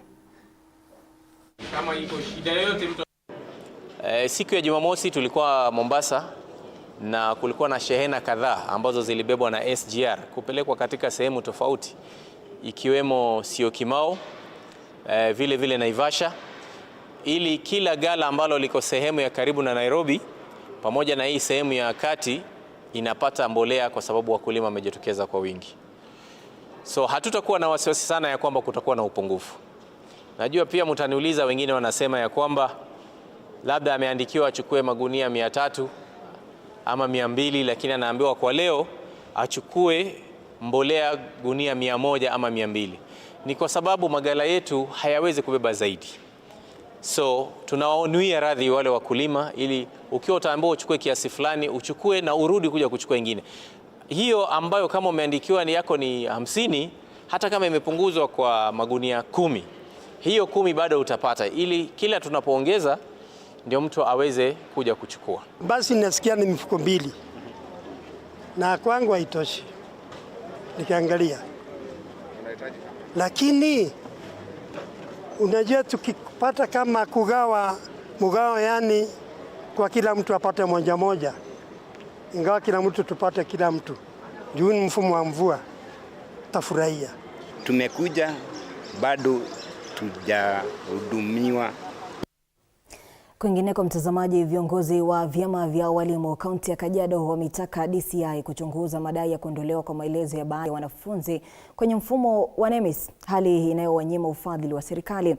Wanadai licha ya walimu wakuu kuhifadhi taarifa zote, baadhi ya wanafunzi hutoweka kwenye mfumo baada ya saa chache. Viongozi wa NAT na KEPSHA wanasema njama hii imelemaza masomo, huku shule zikikosa mgao wa kutosha ufadhili wa elimu. Aidha, walimu wamelalamikia kucheleweshwa kwa mgao, wakidai shule zimepokea 25% pekee badala ya 50%, hali inayokwamisha shughuli mbalimbali ikiwemo za michezo. Especially ikija mambo ya ufadhili wa fedha. Tuko na challenge especially mwaka huu 2025 kwa sababu serikali through the Ministry of Education imeweza kupeana 25% only, ambayo hii muhula inafaa kuwa 50%. Na hii 25% ilipokuja ndio mashule walijaribu kufadhili michezo kutoka nyanjani kule hadi kufika huku ambapo saa hizi tumeona kwamba tumelemewa sana. Tungependa kusema kwamba serikali tumekuwa tukiambiwa kwamba waziri hata amekuwa akisema kwamba wiki ijayo pesa itakuwa in the will be wired in our school accounts, lakini haijafika. Na tunaona kwamba sasa tumepata hiyo challenge ambayo tungeomba kwamba at least capitation, what is meant for term 1, for term 2, for term 3 ireleasiwe and also promptly. We are supposed to get 50% muhula huu, muhula ujao 30%, and the third term is 20%.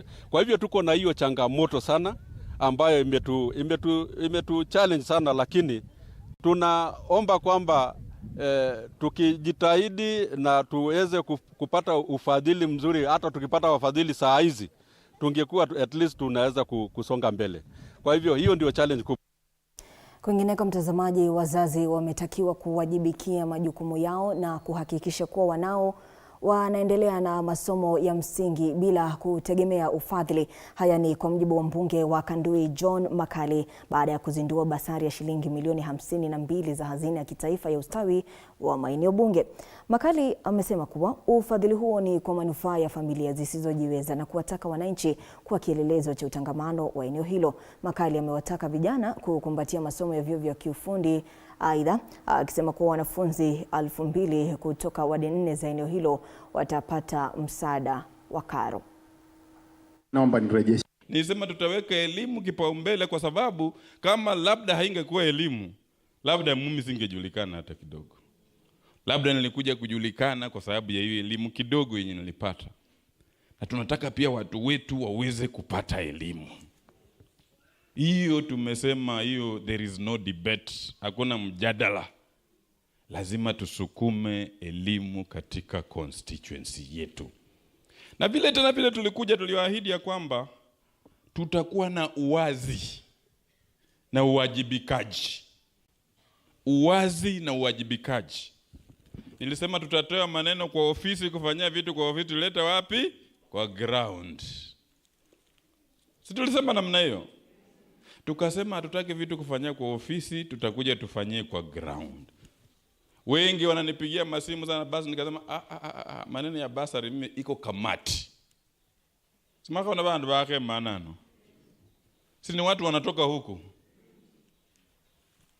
Tukasema wacha maamuzi ya kuja. Ukiniuliza kwa hizi list nani amepata, mimi nasema mimi sijui. Kwa sababu wale wenye watapata na wenye watapata wote ni watu wangu. Kuambia wazazi, unajua watoto ni wetu wote, si ndio? Watoto ni wote ni wetu. Na sidhani kama ulienda kauliza mzazi mwingine kuwa nataka kuwa na mtoto. Si ndio? Sasa tujukumike, tuhakikishe kwamba watoto wanapata tu si elimu lakini elimu bora. Jamii zinazozunguka bwawa la Mwache katika kaunti ya Kwale tayari zimeanza kufaidika na mradi huu wa mabilioni ya fedha. Saroj Kumar kutoka Benki ya Dunia, mfadhili mkuu wa mradi huo, akiandamana na katibu mkuu wa unyunyiziaji maji Ephantus Kimotho, walikagua vipengele mbalimbali vya mradi huo, ambapo ilibainishwa kuwa ujenzi huo umefikia katika asilimia ya 28 la bwawa hilo ambalo linatarajiwa kukamilika ifikapo mwezi wa Februari mwaka 2027 na litakuwa na uwezo wa kuhifadhi lita milioni 136 za maji, hivyo basi kusaidia kupunguza uhaba wa maji katika kaunti za Pwani, haswa Mombasa ambayo inakabiliwa na upungufu wa maji kwa asilimia ya 75. Water storage capacity will allow you to store more water when it rains and use that water especially when you have a dry spell. So this is also a defense against drought and floods, and this is very much in line with World Bank's support to the countries to deal with the issues of climate change. And this is a 84-meter dam which will provide drinking water to millions of people in this area. And I think the World Water Day is about building water resilience, is bringing water security and access to billions of people around the world. So this dam has a component of watershed management.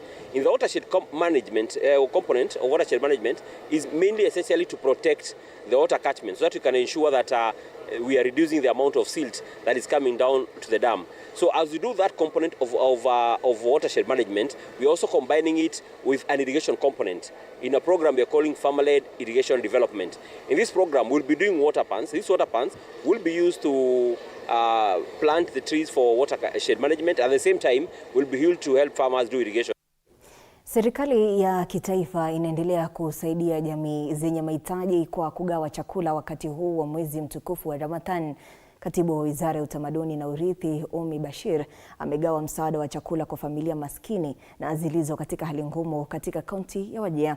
Akiandamana na kamishna wa kaunti ya Wajir, Karuku Ngumo, Umi ameelezea kuwa mpango huo usambazaji wa chakula ni sehemu ya juhudi za serikali kuzisaidia familia zinazopitia changamoto kubwa hasa wakati huu wa Ramadhan.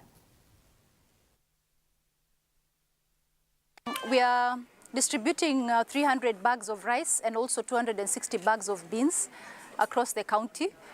And we are here today in Wajir East constituency, together with the county commissioner and his team, to show unity and also cooperation between ourselves as a national government. The county government is also represented, and this is an aspect of cooperation between the national government and also the county government. Kwa nafasi hii kurudisha asanti kwa Madam PS Umi Bashir ambaye amefika hapa siku ya leo kuzidua exercise ya kupeana chakula ya msaada kwa watu ambao hawajiwezi katika area hii yetu ya Wajir.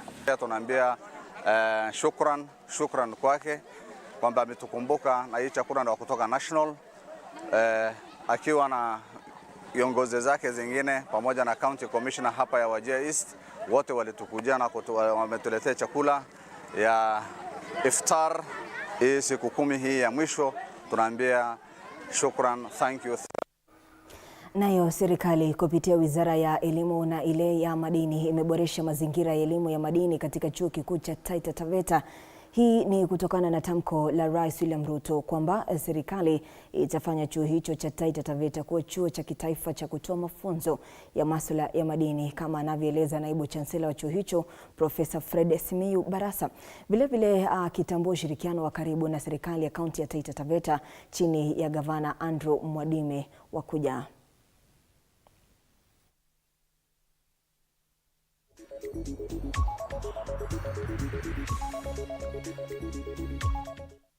Matayarisho na tutakuwa tukikuletea katika ukamilifu wake.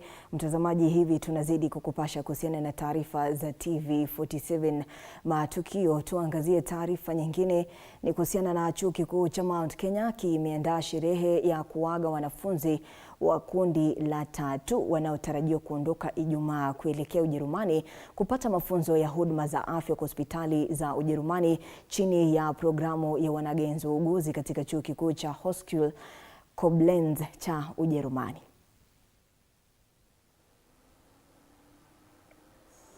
And indeed, it's a beautiful moment to be part and parcel of Mount Kenya University with our partners who have made this indeed possible. We also want to appreciate Sharon, who is always taking care of that team. Kindly join James in that photo very fast. We want to showcase what you have. You have an air ticket that should be seen. Holy, lift it up vizuri, ishike vizuri. Alafu the bag should have the label of Mount Kenya University on the front face. Kindly. Wonderful moment. Wonderful indeed. Wonderful. Where is that smile? Smile in a German way. Na ndio mpango wa ukuzaji wa taaluma ya uuguzi. Taarifa hiyo tutakuwa tukikuletea kwa ukamilifu wake kwenye taarifa zetu zifuatazo. Mtazamaji, turejelee taarifa hii kuhusiana na madini na chuo cha Taita Taveta. Serikali kupitia Wizara ya Elimu na ile ya Madini imeboresha mazingira ya elimu ya madini katika chuo kikuu cha Taita Taveta. Hii ni kutokana na tamko la Rais William Ruto kwamba serikali itafanya chuo hicho cha Taita Taveta kuwa chuo cha kitaifa cha kutoa mafunzo ya masuala ya madini, kama anavyoeleza naibu chancellor wa chuo hicho Professor Fred Simiyu Barasa. Vile vile akitambua ushirikiano wa karibu na serikali ya kaunti Taita Taveta chini ya Governor Andrew Mwadime. We are now going to have all cadres of mining engineers produced here, and we are focusing on mining, mineral processing, and also oil and gas. Mid-level workforce that will be able to take care of the mining. You will remember when His Excellency the President William Ruto was here, he announced that the government has made a decision and designated Taita Taveta University as the National Mining Institute. Therefore, there is collaboration between the Ministry of Education and the Ministry of Mining and Blue Economy to be able to realize that important policy step that our government has taken. We want to inform you that Taita Taveta University, we have training at mining, mineral processing, chemical engineering is just starting, and we had programs from all the way from bachelor's, master's and PhD. As you are aware, we have produced the first mining engineers at undergraduate level. We have produced the first mining engineers in master's level, and the only first mining engineer with a PhD in Kenya was produced from this university, and we are all over not only Kenya but in the world. We welcome you to Taita Taveta University. We are focusing on areas of engineering and applied sciences. Na mtazamaji, na kufikia hapo tunachukua mapumziko mafupi, tukimbie madukani, lakini tutakuwa tukirejelea na taarifa zaidi za TV47 Matukio na pia matayarisho ya usaili wa makamishna wa IEBC. Kama nilivyokujuza hapo awali, upeperushaji huu na kufikia kwa njia ya moja kwa moja kutoka chuo cha mafunzo cha BIMA South C ni radhi mtazamaji, hapa jijini Nairobi. Aidha mtazamaji, tutakuwa tukigusana na mtaalamu wa masuala ya uchaguzi hapo baadaye. Mule Musau changanue swala hili la kumsaka mwenyekiti wa tume ya IEBC. Tutakuwa tukirejea baada ya muda usiokuwa mrefu. Kaa mbali.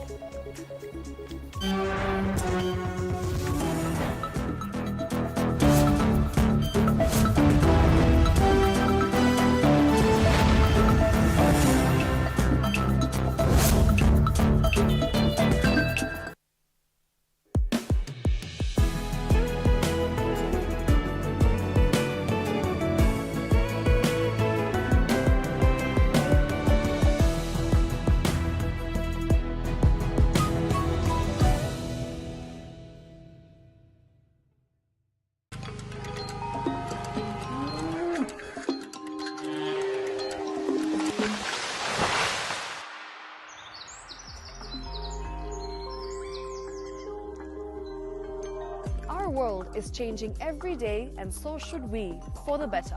Each week, we tackle the big why, the question that should be on everyone's minds. Why isn't this fixed yet? Deforestation, global warming, and the adverse effects of climate change. The future isn't just something that we inherit, it's something that we create.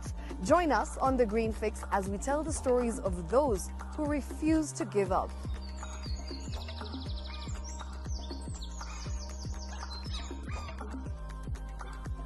When it comes to fixing the planet, there is no time to waste. Join me, Shiksha Arora, on Thursdays at 9 p.m. on The Green Fix as we look into the big why, you and I.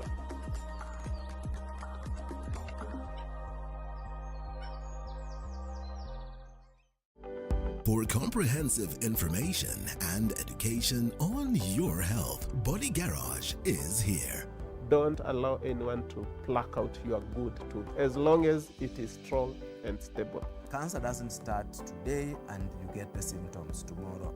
By the time you pick it or the time it is manifesting in you, probably will be there about 5 to 10 years. The eye is the window to the rest of the body. Don't forget to stay hydrated. And of course, you at home do take your water. So the ultimate test is actually you check your urine. Your urine should be clear. Clear like the water? Yes. Should be able to see the other side of the urine. If your urine is colored or has changed color, you cannot see the other side, then you have not taken enough water. Don't forget regular health checkups. Early detection saves lives. I want the message be, we can prevent cervical cancer. We prevent cervical cancer in several ways. You have young girls and even somebody who's above that age, you can pay at least every 3 years. Somebody should have a pap smear done. If you are 40, 45, 50 going upwards, once a year, please go see a doctor. Yeah, it's just for normal routine maintenance.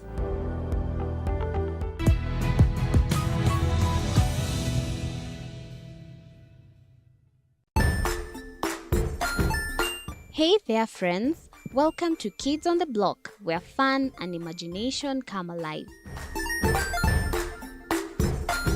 We dive into magical world filled with exciting adventures and awesome friends. What position were you in? I was number 2. What position were you? Number 1. He decided to cross the bridge by his house and look for food on the other side. We're going to do half cup of chocolate chips, and the other one, we're going to do half cup of the blueberries. So, grab your imagination hats and get ready to explore with us. Join us every Saturday at 9 a.m. for new friends, amazing stories, and tons of laughter. Jiunge nasi tunapoangazia safari za viongozi bora.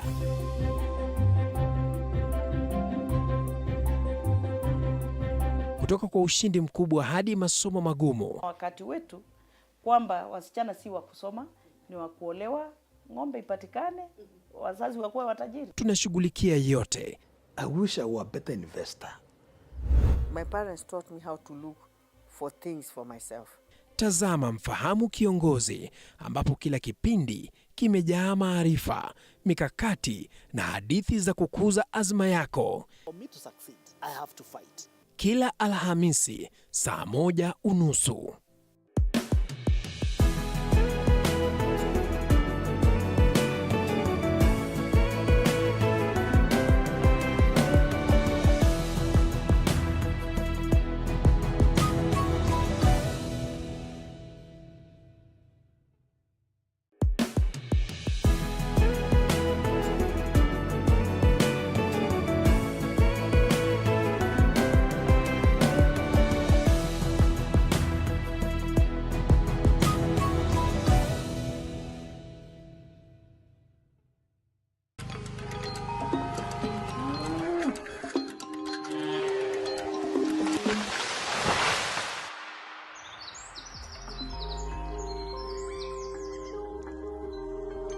Our world is changing every day, and so should we, for the better. Each week, we tackle the big why, the question that should be on everyone's minds. Why isn't this fixed yet? Deforestation, global warming, and the adverse effects of climate change. The future isn't just something that we inherit, it's something that we create. Join us on The Green Fix as we tell the stories of those who refuse to give up.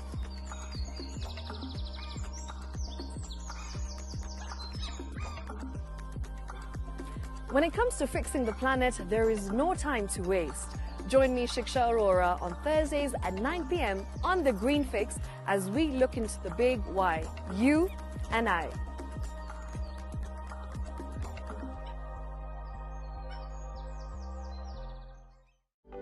For comprehensive information and education on your health, Body Garage is here.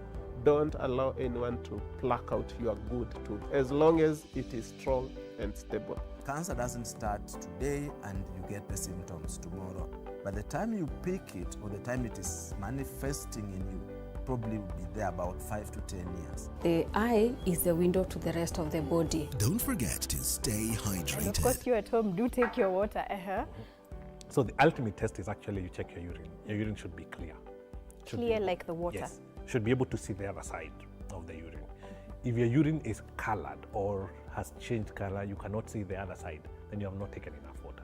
Don't forget regular health checkups. Early detection saves lives. I want the message be, we can prevent cervical cancer. We prevent cervical cancer in several ways. You have young girls and even somebody who's above that age.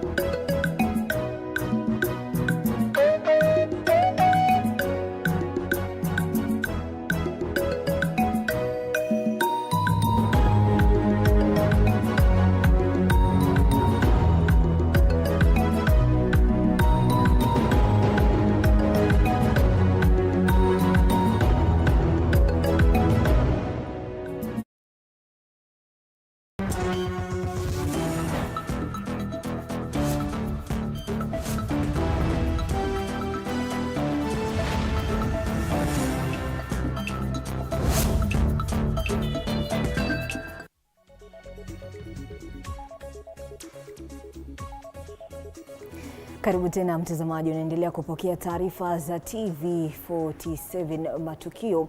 Mchakato wa kuwapiga msasa wawaniaji wa wenyekiti wa tume ya uchaguzi na uratibu wa mipaka IEBC umeingia siku ya mwisho. Hii leo huko wawaniaji wawili wakijitetea mbele ya jopo husika. Wa kwanza kusailiwa hii leo amekuwa ni wakili Lilian Wanjiku Manegene, aliyehakikishia jopo hilo kuwa iwapo atateuliwa kuwa mwenyekiti wa IEBC anapania kuboresha mchakato wa uchaguzi mkuu nchini katika juhudi za kuepusha kesi za mara kwa mara. Robert Akumu Asembo kadhalika amesailiwa dakika chache zilizopita. Wa mwisho kujitetea mbele ya jopo hilo la mchujo atakuwa ni Sol Simiyu Wasilwa kuanzia saa 8 alasiri. Distinction of two people in the same profession seems to be the problem, which I disagree, because I have two personalities who chose to have personal issues interfering with the functions of the IEBC. But if that is the case, then you would have to consider having dishonorable, not having qualifications as a lawyer. But I still insist that stakeholders forums were carried out, and the public was involved, and it was determined by the panel that the best person to lead IEBC would require to have qualifications of a lawyer. So maybe then would have, if that seems to be the problem, then would have then to go through the entire process again of involving the public, the stakeholders, to determine whether now we need to remove those qualifications. Lastly, you told us you are the managing partner, or you are the sole proprietor of Manegene. Yes. And what is the senior most position that you've held in the corporate world? The largest number of people that you've managed in your working career?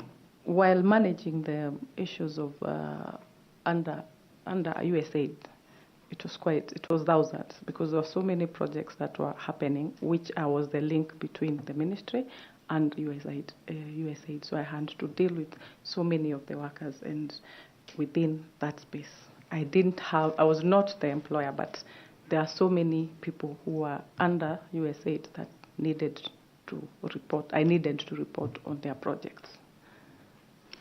Now, yes. Were these people reporting to you? How many people were? The heads of the projects were the ones I had dealings with, but also I had to deal with their juniors in terms of the implementation of the projects under USAID. But I think he's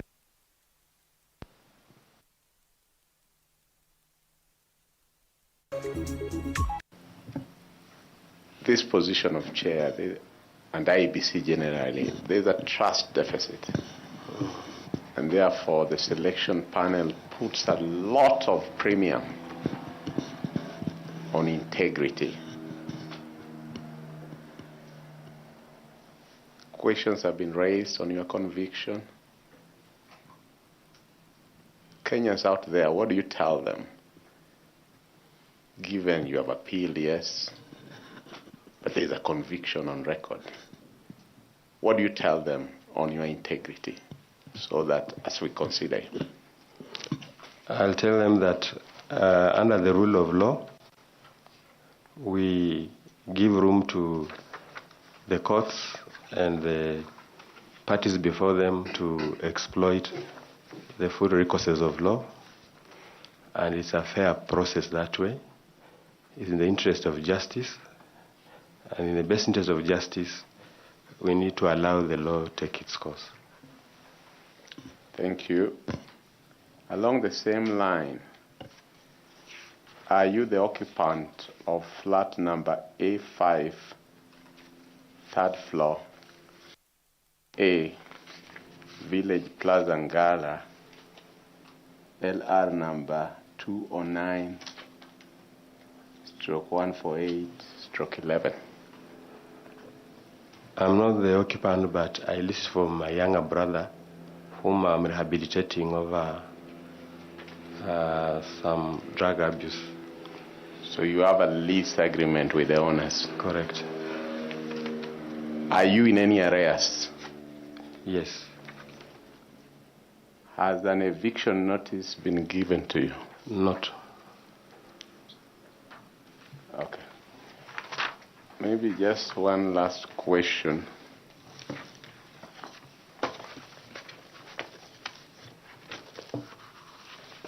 As chair, or in your past positions, can you tell this committee when your position in leadership was ever challenged on issues of personal integrity, honesty, and how did you address or navigate, get over the same, if any, over the same? There has never been. There has never been. Can you tell this panel at least two experiences where external political or financial pressure, challenged your professional values, and how you handled them? I have never had such occasion. Thank you, Chair. Thank you, Chair. Okay. Yes, Bwana Tanui, FCPA. Thank you, Chair. Thank you, Chair. Something related to what Prof. and Bore raised. I was looking at the certificates of Bwana Asembo, and one of the documents in that folder is a letter from Law Society of... Na mtazamaji, ni matukio ya hapo awali ni wirathi mwendo wa asubuhi ambapo Robert Akumu Asembo pamoja na Lilian Wanjiku Manegene walikuwa wakifanywa usaili na jopo hilo la mchujo ambalo linaongozwa na Daktari Nelson Makanda. Mtazamaji, kufikia hapo nataka tuvuke hadi kaunti ya Murang'a. Tunaungana na mwanahabari wetu Robert Gakure ambaye anazungumza na wakazi wa kaunti hii. Wanasema nini kuhusiana na mchakato huu mzima ambao ulianzishwa siku ya Jumatatu? Naam, shukran sana na kupokea kwa njia mbashara kutoka kaunti ya Murang'a. Na kama ulivyosema, ni kweli kuwa kumekuwa na usaili wa nafasi ya mwenyekiti wa tume ya IEBC, mchakato ambao umekuwa ukiendelea, na hii leo ikiwa ni siku ya mwisho, na ningependa kuchukua hisia za wakazi ili tuweze kujua ama kufahamu vile mchakato huu uliendelezwa. Tuanze kwa jina, ukitazama pale tuambie usaili wa tume, mwenyekiti wa tume ya IEBC unaona umeendelezwa vipi? Wale wamekuwa wakiulizwa walipoulizwa maswali wamejibu kwa njia ambayo imekutosheleza? Wenye nimeangalia wakihojiwa, nimeona wengi wao ama wale kadhaa nimeona wanajua kile wanaulizwa, kwa sababu kuna mada moja anaitwa Wanjiko alikuwa anaulizwa vile anaweza simamia na awe hata kuwa na upendeleo wowote, akasema yeye anaweza kwa sababu ashawaisimamia chama uchaguzi na hakufanya favor kwa madam fulani alikuwa anataka kupewa certificate kama hajafaa kupata hiyo certificate. So certificate inafaa kupeanwa yule mtu amechaguliwa na watu na bila kufanya any corruption ama upendeleo wowote. So yeye ako na hiyo experience. Asante. Niweze kuchukua hisia za vijana ili na yeye aweze kutuelezea. Wewe unaona saili hii imeendelezwa vipi ama mchakato huu unaendelea kwa njia gani? Asante sana kwa swali lako. Mimi naitwa Stanley Joroge, kwa social media najulikana kama Stanu Mjoro. Na mimi naweza sema kuna wengine wanaelewa maswali yao na wanajibu vile inastahili. Lakini kuna wengine ambao wanaenda kwa hiyo paneli lakini they are not managing the questions that they are asked. Hawajaweza kujibu maswali kulingana na vile tungetarajia sisi. Naam. Mngetarajia wajibu kwa njia gani ikiwa ni kutafuta mwenyekiti wa IEBC? Unajua kuna ile preparation mtu ukuwa nayo ukijipanga before uingie interview. Juu kuna specific responsibilities za timu kulingana na ile kiti mtu anaenda kuapply. So kuna zile maswali alafu watu huulizwa na lazima wakue wanazielewa. Asante. Tumalizie na wa mwisho ili na yeye atuambie pengine mwenye ataweza kupewa kiti ama kuwa ndiye mshindi wa mwenyekiti wa tume ya IEBC, mnatarajia atakuwa anaongoza vipi tume hii? Asante sana kwa hii nafasi. Kwa majina naitwa Fidias Munene. Pale kwa mtandao najulikana kama MC Fidias. Na acha niseme nimekuwa nikiangalia ama nimekuwa nikifuata, na kuna wale watu ambao wanaonekana wanajua kile ambavyo wanafanya. Lakini pia kwa ile upande mwingine kuna wenye hawaelewi ile maswali wanaulizwa, na ambavyo unaona venye wanarudisha inahidhirisha ama inaonyesha ya kwamba hawafai kuwa katika kile kiti. Asante sana. Ni hisia za wakazi kutoka kaunti ya Murang'a, na bila kuzungumza mengine ningependa niweze kurudisha usukani kwako. Ni taarifa ambayo tutaendelea kufuatilia ili tujue nani atakayepokezwa kiti ama kuwa mwenyekiti wa tume ya IEBC. Kwa niaba ya mpiga picha wetu na vile kwa niaba ya runinga ya TV47 kutoka kaunti ya Murang'a, jina langu ni Robert Gakure. Asante sana Robert Gakure. Ni kukumbushe mtazamaji ya kwamba mwendo wa saa 4:30 basi tutakuwa na usaili wa mwaniaji wa mwisho kwa jina Sol Simiyu Wasilwa, na bila shaka tutakuletea mahojiano hayo kwa njia ya moja kwa moja kutoka chuo cha bima cha mafunzo cha South Sea hapa jijini Nairobi. Mbali na hayo, waziri wa usalama Kipchumba Murkomen na katibu wake Raymond Omolo wanakutana na maafisa usalama kutoka ngazi mbalimbali ili kujadili mikakati bora ya usalama wa taifa. Serikali inapania kutoa mafunzo zaidi kwa maafisa wa idara za usalama ili kuimarisha utendakazi wao. Pia watafunzwa namna ya kuzuia ukiukaji wa haki za binadamu kama ilivyoshuhudiwa hapo awali. From the ministry and the National Police Service to have this roundtable. The National Police Service is a key pillar of our nation's security and a fundamental institution in upholding the rule of law. I actually like what Ambassador Henrietta said about the National Police and this is really one of those quotes that we must continue reflecting on. That trust in the police is the trust in the government. And that is extremely, it is simple but very powerful. In any case, as a lawyer, the first lesson you learn in constitutional law is that government exists to protect citizens and its people. And protection is security. So the trust of the citizens under the social contract principle of donating their power to the government is actually as a result of security, and security is us. And therefore, that is a very profound statement. Therefore, a safe and orderly society is the foundation upon which economic growth, social cohesion, and national development can thrive. It is therefore imperative that we continue to strengthen the capacity and effectiveness of the National Police Service to meet the evolving security challenges of our time. I am therefore honored to join you today for this important roundtable as we reaffirm our collective commitment to strengthening the National Police Service. This gathering underscores our shared responsibility to ensure secure and stable, prosperous Kenya through the provision of effective, people-centric and accountable police service. A professional, efficient and responsive National Police Service will ensure safe, secure and prosperous society. It will also ensure greater global peace owing to our security personnel contributions in peace missions. Tutakuletea taarifa zaidi kuhusiana na habari hiyo ya Waziri wa Usalama wa Ndani Kipchumba Murkomen. Tuangazie taarifa nyingine. Madaktari wa magonjwa wanawake katika kaunti ya Migori wamewahimiza wanawake wajawazito kwenda hospitalini kupata huduma za tiba za kutunza ujauzito ili kupunguza vifo vya uzazi. Akizungumza katika kaunti ya Migori, mtaalamu wa magonjwa wanawake Alex Oto amesema kwamba vifo vya uzazi vimekuwa vingi katika kaunti hiyo, huku akisisitiza kuwa uzazi wa nyumbani ni mojawapo ya sababu ya vifo hivyo. Aidha, Alex ameeleza kuwa kaunti ya Migori iko na idadi kubwa ya vifo vya uzazi katika maeneo ya magharibi ya nchini. Migori County is one of those counties in Western Kenya that has a very high maternal mortality. We are actually at 673 per 100,000 live births, which is very high if you compare to the national average, which is around 355. We are doing this basically to ensure that we lower maternal and perinatal mortality within our county, and also encouraging these mothers to have hospital deliveries and attend antenatal care.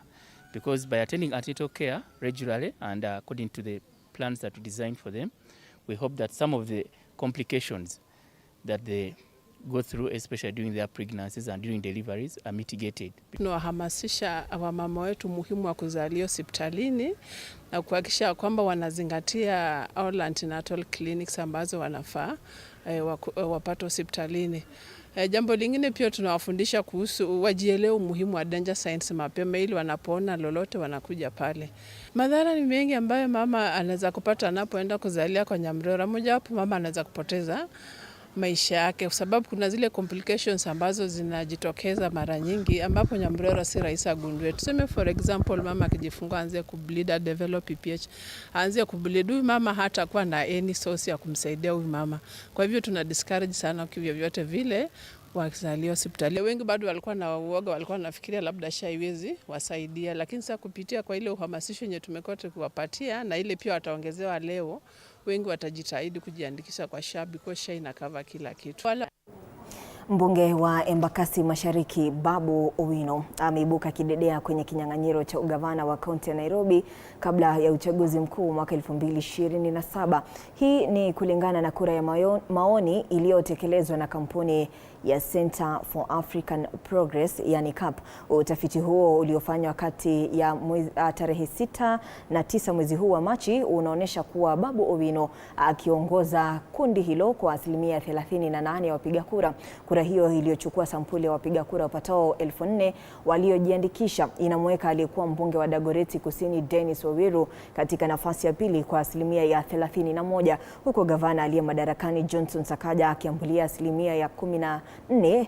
Owino anayejulikana kwa mtazamo wake wa kujihusisha na wakazi hususan vijana katika siku za hivi majuzi ameteka hisia za wapiga kura wa Nairobi kwa kujiweka kipaumbele na masuala yanayowahusu. Akizungumza na wanahabari kwenye hafla ya kutoa matokeo ya utafiti huo, afisa mkuu mtendaji wa CAP Onchari Oyeyo amesema sampuli ya jumla ya watu wapatao 4,000 iliyotumika katika utafiti huo ni kubwa vya kutosha kutoa picha halisi ya hisia za wapiga kura wa Nairobi kuhusu viongozi wao.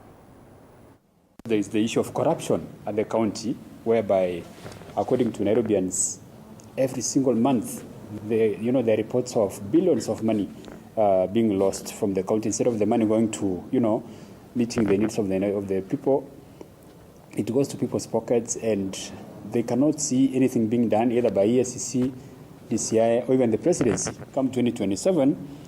A new sheriff has to come to town, a new leader, a new governor has to be elected. Now, the new sheriff who needs to come to town, according to them, should be someone who's determined to rectify, the mistakes that have been committed over the last so many years, because some of the problems they talked about are not as a result of the current leadership. They date back to the times when Nairobi was a city, not a county. Like infrastructure, is something that should have been dealt with maybe by Kidero or someone else, and they've been carried over.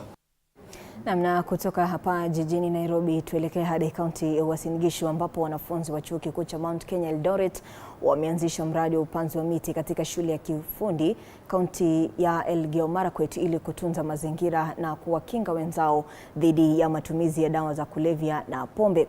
James Sumoko anayesimamia huduma za jamii chuoni humo amesema mradi huu unalenga kuelimisha wanafunzi kuhusu madhara ya uraibu. Afisa wa Nakada Robert Olweni ameelezea kuwa 45% ya wanafunzi nchini Kenya wanatumia dawa na pombe. Hatua hiyo imeungwa mkono na viongozi wa elimu na serikali wakisifu juhudi za wanafunzi hao. Young people is everything. They are actually the future leaders, and if they can get it right from the start, then they will be able to do a lot more, even for this country. And because they have the energy, they have the resources, they're intellectuals, and so we really want to build them right from the inception so that they can, going forward, they can be able to join in nation building. You find that this tree planting, today the turnout is maximum. These are the activities that are building us slowly. So today we've planted much more trees, and you can see many students are participating. And after here, we're also going to participate in other activities. And we are really happy if our country becomes much more green. Sindio? We are really happy when our country is much more green, is much more having infrastructure, health. We want to speak even education levels. And we believe that these programs are the kind of things that will help us actually tomorrow become better and become people with substance in this country. As you can see, we also came with quite a number of students from Mount Kenya University. This is one of the ways of keeping them busy. And of course, it also exposes them to such environment whereby, of course, we have also partnered with Nakada, that they also get a chance to listen to them and know ways that they can be able to curb the same and reduce it amongst the youth. So we know that when the climate is good, when they are engaged in alternative activities, then the chances of them, engaging in drugs are also reduced. So it's a very good prevention strategy. Nao wakazi wa eneo la Baricho, kaunti ndogo ya Magarini, wameandamana dhidi ya maafisa wa polisi katika kituo kidogo cha Baricho kuhamishwa wakidai ni wafisadi. Wakazi hao wanadai kuwa maafisa hao wakiongozwa na sajenti huchukua hongo kwa washukiwa ili wasipeleke kesi mahakamani, jambo linalochangia ukosefu wa haki. Wakazi hao wamesema wanaosafirisha makaa kwa bodaboda wamehangaishwa na maafisa hao wa polisi. Nilipeleka kesi zangu pale station polisi, hususa za hawa wasichana kudhulumika. Kesi iliendelea hivyo hivyo mpaka ikabaki hivyo bila kwenda mahali popote. Maana nilipeleka hiyo kesi, wakaniambia niende kachukue P3, kaenda kachukua P3, kajaza ikapeleka hapo, wakachukua zile karatasi wakazihaniki hapo, hawakuziendelea popote. Nikalia mpaka nikachoka. Hasusa sana yule sergeant ndiye ambaye anazuia hizo kesi haziendi mbele popote kwa sababu ya kutumia hongo. Kilio chetu ni kuhusu ile station yetu ya Baricho. Kuna shida pale na tumejaribu kuongea ili tupate ule ufumbuzi. Lakini kufikia zile hatua zenye tumechukua, kufikia paka saa hii hatujapata ule mwafaka. Kwa hivyo ni kama tunadhulumika, wale maofisa wenye wako pale, baadhi ya wale maofisa wanatunyanyasa. Kwa hivyo kilio chetu kama wakaaji wa Baricho, tunaomba ile serikali ikaweze kutuletea maofisa wenye wanaweza kutufanyia kazi kuliko wale wenye ambao wako pale kwa ofisi. Na kutoka Baricho tuelekee sasa hadi kaunti ya Kajiado ambapo serikali ya kaunti hii imezua hofu miongoni mwa wafanyabiashara wa Kitengela kuhusu uhamisho wao katika soko jipya la kisasa kutokana na mvutano unaotokana na mgawanyiko wa kikabila. Katika mkutano uliopania kutuliza joto hilo ulioongozwa na washikadau katika Wizara ya Biashara, Manispaa ya kaunti ya Kajiado na viongozi wa wachuuzi hao, wafanyabiashara hao walitaka usawa na uwazi wakati wa kuwarejesha waliohamishwa mwaka 2019 ili kupisha ujenzi wa soko hilo la kisasa. Aidha, wafanyabiashara waliokuja baadaye pia wameomba kujumuishwa kwa soko hilo la kisasa lililojengwa na shilingi milioni 60 na litakuwa na nafasi wafanyabiashara zaidi ya 1500 likitarajiwa kuzinduliwa hivi karibuni. Watu wanasema wanauza soko. Nataka kukueleza ya kwamba hakuna slot ya soko inauzwa. Na kama umenunua, niliambia grupu ingine pale, basi wewe na mwenye kukuuzia ninyi wote ni corrupt. Na mnastahili kushikwa na mfungiwe kwa sababu kwa nini unauza ama kununua vitu vya serikali. Mimi kama mwana munisipaa ni kuambia asanteni sana kwa kutembea na sisi hii safari. Tukumbukane tunapoelekea tarehe 4 wakati maagizo yataletwa na Trade Department, fanyeni hili, hawa tukae pale, tafadhali tutii sheria ili tuweze kukaa pamoja. Kuna watu sisi hatukuwa kweli wakati soko ilikuwa inateremka. Na hapa ndio tunapata, tuko na watoto, tunalipa school fees, hakuna mahali pengine tunajimudu kimaisha. Naomba wakati ambapo mmewapanga wamepata nafasi sawa, nasi msitusahau kwa sababu hatuna mahali pengine tunaenda. Kama kutabaki nafasi zingine tutaconsider watu wengine. Process ambayo tunafanya saa hii tunajaribu kuweka zile stalls ndio at least tuone ya kwamba stalls zimekamilika, na wakati mtahama pale mwe na nafasi hiyo, kazi ndio kazi inaendelea. Nayo Tume ya Kitaifa ya Ardhi NLC imepiga kambi katika mji wa Malindi, kaunti ya Kilifi, kutatua mizozo ya ardhi ambayo imekumba kiwanja cha ndege cha Malindi baada ya mradi upanuzi wa uwanja kuzinduliwa.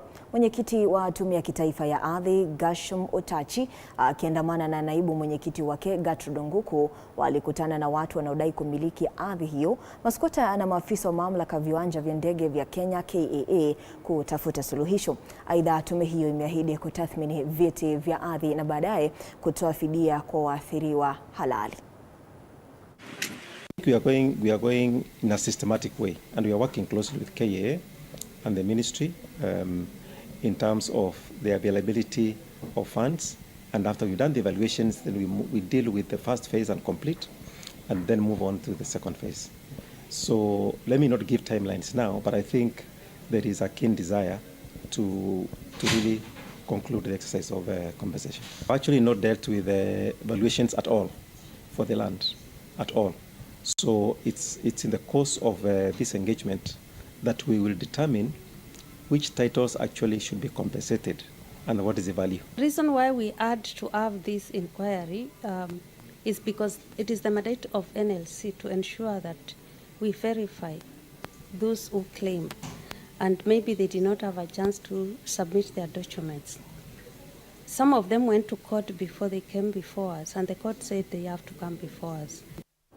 Kwingineko mtazamaji, hali ya wasiwasi ilitanda katika mpaka wa Nakuru na Mau Narok kutokana na mvutano miongoni mwa jamii zinazozunguka shamba la Muthera ambapo mtu mmoja aliuawa kwa kupigwa risasi. Davis Cheriot, mwanaume mwenye umri wa miaka 43, anasemekana kuuliwa kwa kupigwa risasi na baadaye kukatakatwa baada ya vikundi viwili kuzozania shamba la mwanasiasa mkongwe. Chichi Josephine na maelezo kamili. Davis Cheriot mwenye umri wa miaka 43 alidaiwa kupigwa risasi Jumanne kufuatia mvutano kuhusu shamba la ekari 1200 linalodaiwa kumilikiwa na waziri wa usalama wakati wa utawala wa hayati Jomo Kenyatta. Sisi ni wafanyikazi tu na tunafukuzwa hapa kama swara. Tumekuwa last year mtu mmoja tu alipigwa mshale. Saa hizi mtu amepotesha uhai kwa ajili ya mtu mmoja. Na kama Kenya iko na justice ifanyike. Amenthreaten, amenipiga risasi 3 na mwenye ameuliwa na macho yangu na nina identify, niko na OB number. Akithibitisha kisa hicho, naibu kamishna wa kaunti ndogo ya Njoro Petang'oni alisema uchunguzi umeanzishwa na kwa mikakati ya mazungumzo kati ya makundi hasimu imeanza kuwekwa. We have lost one young man and going into the future as a security committee we are going to implement a raft of measures to contain whatever may cause further insecurity. Kwa mujibu wa mmoja wa askari wanaolinda shamba hilo, meneja wa zamani wa shamba hilo Josephat Mpoe anadaiwa kuwakutanisha watu wenye silaha katika shamba hilo ili kukabiliana na waliokuwa wakisimamia shamba hilo na kuanza kuwafyatulia risasi. Walikuwa wamejihamu na mikuki, mishale, rungu, na walipoona ya kwamba hatuogopi, alitoa bunduki yake na akaanza kurusha risasi ya kwanza. Shamba hilo tangu mwaka 2004 limekuwa kitovu cha mizozo ambayo imesababisha mapigano kati ya jamii eneo hilo. Our police have taken over the matter. The matter is now under investigation. We want to ask all those who are involved to keep calm. There should be no further speculation on over whatever has happened. Chichi, Josephine, TV47. Mtu anaweza uoa shamba na mnaendelea kupanda tu. Na mtazamaji, na taarifa hiyo yake Chichi Josephine inatupatia nafasi ya kumeza mate. Tunakimbia madukani, lakini mtazamaji usiondoke hapo ulipo, maana nitakuwa nikirejea na taarifa zaidi.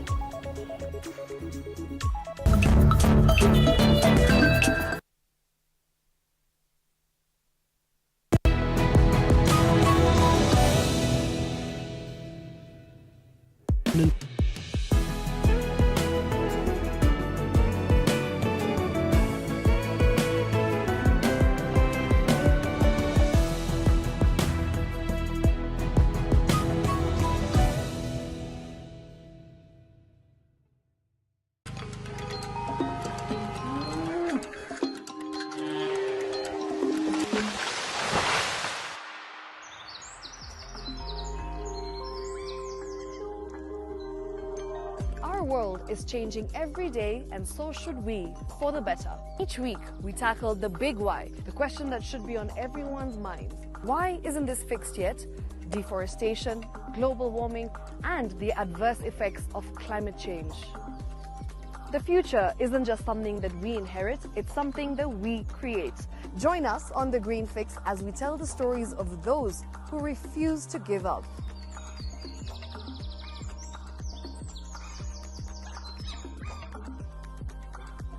When it comes to fixing the planet, there is no time to waste. Join me, Shiksha Arora, on Thursdays at 9 p.m. on The Green Fix as we look into the big why, you and I.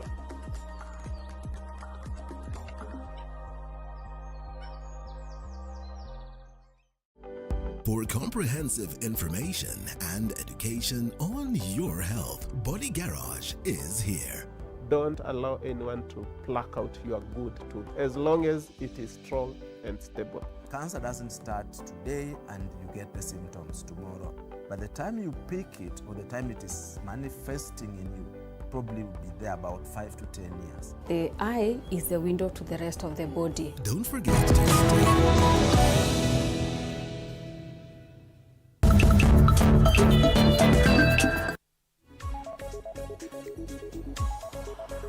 Karibu tena mtazamaji, unaendelea kupokea moja kwa moja taarifa za TV47 Matukio. Askofu wa kanisa Katoliki Dayosisi ya Lodwar John Mpinda ameonya akisema imefeli kutimiza ahadi zake kikamilifu kwa Wakenya.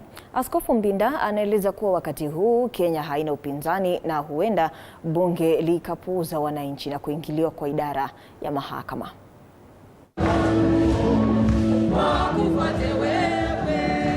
There is no strong opposition that can challenge the government to direct the policies that benefit the common mwananchi. And until a time that we have a strong voice that speaks for the Kenyan poor, not the Kenyan rich, who is rejoicing and enjoying. We want an opposition that can speak directly to the state and be able to correct issues as they are. The bishops have taken their prophetic stance quite often, and they seem to be moving ahead. And we recommend that the conference, together with other stakeholders in the religious sphere, that we also continue to remind the government when they mess up and also encourage them when they do well. Naye gavana wa kaunti ya Kiambu Kimani Wamatangi amezindua mashine za kutengeneza mawe ya kabro katika kituo cha mafunzo cha Muguga, kaunti ndogo ya Kabete, kama njia mojawapo ya kaunti hiyo kutekeleza mpango wa kuimarisha miundombinu ya vituo vya kisiasa katika kaunti humo. Akizungumza wakati uzinduzi, gavana Wamatangi amesema kuwa kaunti itatoa bidhaa zitakazotumika katika ujenzi wa kabro hizi, na kupitia hii itawajumuisha vijana na kutoa nafasi ya ajira miongoni mwao.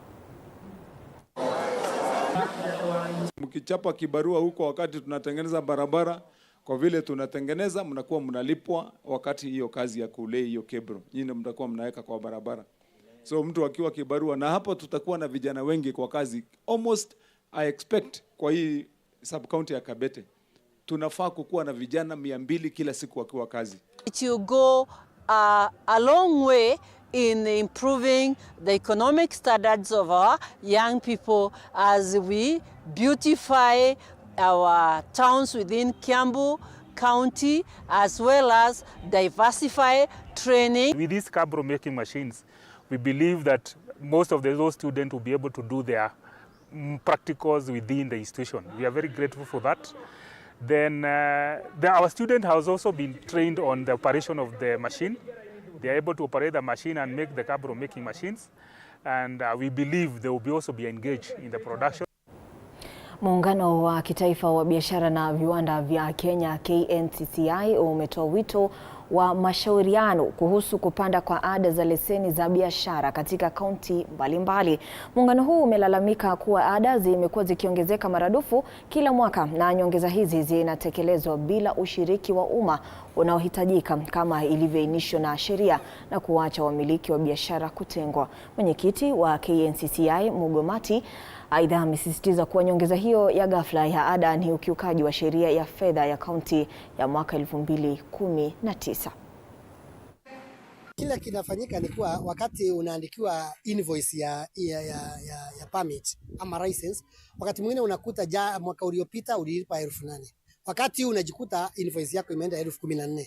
Sasa hiyo tofauti haiko na haifai kuwa, kwa sababu unless mtu amebadilisha biashara ama amebadilisha mahali anafanyia biashara, maybe ulikuwa kule mashinani ukakuja huko town, hakuna license inafaa kubadilika as long as biashara ni ile ya jana, situation ni ile ya jana, mahali unafanyia biashara ni pale pa jana.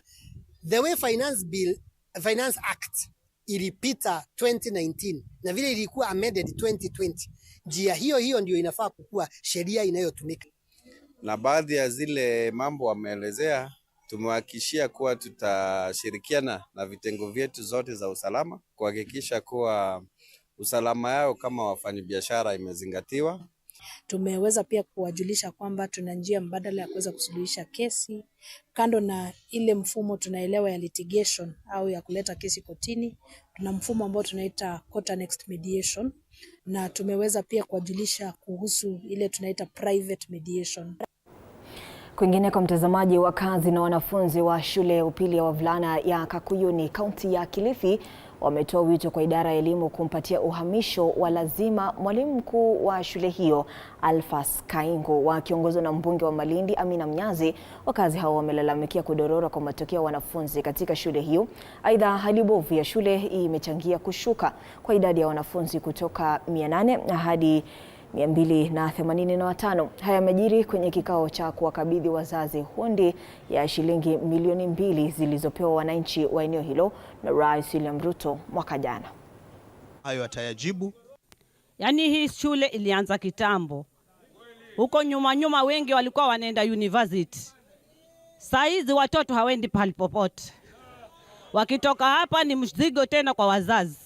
Tatizo ambalo linafanya watoto wanafeli hapa Kakuini Boys, kuna wanafunzi ambao ni day scholar. Leo anafukuzwa kwa fees, kesho anafukuzwa kwa nywele, kesho kutwa anafukuzwa kwa kuchelewa.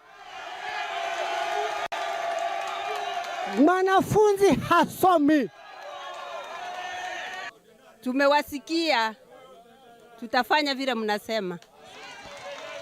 Watu tatu hao wakishirikiana, wazazi, walimu na mwanafunzi wakishirikiana, we are sure that the performance of this particular school or any school, it is going to increase skyrocketingly. Na mtazamaji, na tukiendeleza taarifa za masomo, katibu mkuu wa idara ya mafunzo ya kiufundi TVET Esther Moria amesema kwamba idara hiyo itajihusisha na mageuzi ya mtaala ili kuanzisha ustadi ujuzi kwa wanafunzi. Akizungumza wakati wa ziara yake katika kiwanda cha Tatu City Full Care Medical, Esther amesema kwamba watashirikiana na Full Care ili kuwawezesha wanafunzi kutoka taasisi mbalimbali kufikia kiwango cha juu cha ufanisi na kuwafundisha vijana kwa ustadi katika nyanja mbalimbali. Today I am here at Full Care at Tatu in Roiro, Tatu City in Roiro.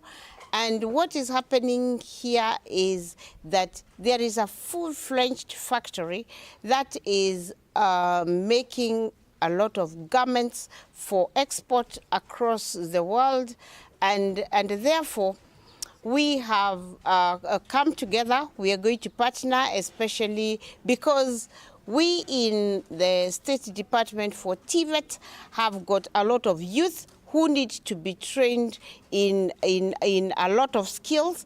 And for this particular factory, we have fashion and design. We are going to train micro-credentials. By micro-credentials, we mean that the young people, we want young people to learn a credential after another, so that by the time you move from one credential, micro-credential, to another, you are well skilled in what you have decided. Nao maafisa wa polisi kutoka kaunti ya Uasin Gishu wamewakamata washukiwa watatu wa mafuta bandia katika operesheni kwenye barabara kuu ya Eldoret kuelekea Uganda. Kulingana na kamanda wa kaunti ya Uasin Gishu, Benjamin Mwanthi, washukiwa hao walikamatwa na lita zaidi ya 2,000 ya mafuta. Washukiwa hao wanatarajiwa kufikishwa mahakamani mjini Eldoret siku ya kesho. Jana tulikuwa na operation kuhusu na siponing ya mafuta along Nakuru Eldoret Road, specifically between Timboroa na Cheptiret. So we managed to arrest three people, three suspects, na tukapata around 2,000 liters ya mafuta yenye walikuwa na sipon kwa magari. Imekuwa challenge for some time kwa hiyo barabara kwa watu kusipon mafuta, na ndio tunaomba wananchi, kwa sababu immediately after that wananchi kadhaa walijitokeza na kufunga mabarabara. We suspect ni wale cartels ya hii mafuta ambao walimobilize youth ambao pengine wajui ni hatari ya kuwa na hizo mafuta kwa barabara, wakafunga barabara. But all the same, police officers from the county managed to contain the situation, na by saa 5 usiku barabara ilikuwa inapitika. Na vyuo vya umma humu nchini vikiwemo chuo cha kilimo cha teknolojia cha Jomo Kenyatta na KU vimewekwa katika mizani kutokana na madai ya ufisadi, na kamati ya elimu bungeni. Akiwa mbele ya jopo hilo linaloongozwa na mbunge wa Bumula Jack Kwamboka, naibu chancellor wa chuo kikuu cha JKUAT Professor Victoria Wambui amepitia wakati mgumu baada ya kushindwa kuweka wazi utumizi wa fedha katika chuo hicho, hatua iliyosababisha jopo hilo kupendekeza kuondolewa mara moja kwa mkuu wa idara ya fedha katika chuo hicho.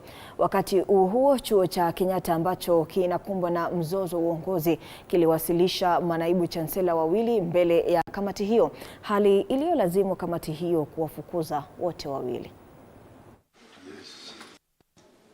We don't think they have any space in public service. We direct that henceforth that must stop and adhere to the policy on research grants. Yeah, and we still find that the finance office is incompetent. DS for Treasury and CS for Education to genuinely look not at just JKUAT, but all the universities that are in the red, so that we are able to see how they can be rescued. Entertainment allowance at the university is a negotiated item between University Council and the unions. To a tune of 2 million.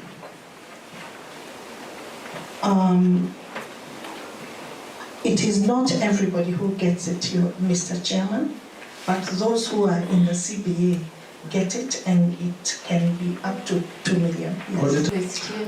Madam Finance, there's no believing here. Was it approved or not by SRC? It was not. Madam Finance, was it approved or not? Chair, we do not have an approval, but we have a correspondence to SRC. Don't ask suppliers to deliver eggs, to deliver vegetables, to deliver chemicals. And you see the smart ones are the chemical ones. They're telling you, pay first, we deliver. The VC and even the that officer who is talking, procurement officer, sorry, I even know her name, are not coming out clear, Chair. What is the connection between a staffer and the supplier? In this case, where you deduct somebody's salary just because somebody did not supply the required items. Wakulima wa viwango vya chini kutoka kaunti za Kisii, Nyandarua na Meru wamepata afueni baada ya mamlaka ya biashara ndogo ni radhi mtazamaji kutia saini mkataba na shirika la maendeleo nchini KDC kujenga magala ya barafu kwa lengo la kuhifadhi mazao ya shambani. Mkataba huu unalenga kuhakikisha vyakula vinavyozalishwa na mkulima wa chini vinahifadhiwa kwa muda mrefu ndani ya magala hayo bila kuharibika kabla ya kufika sokoni.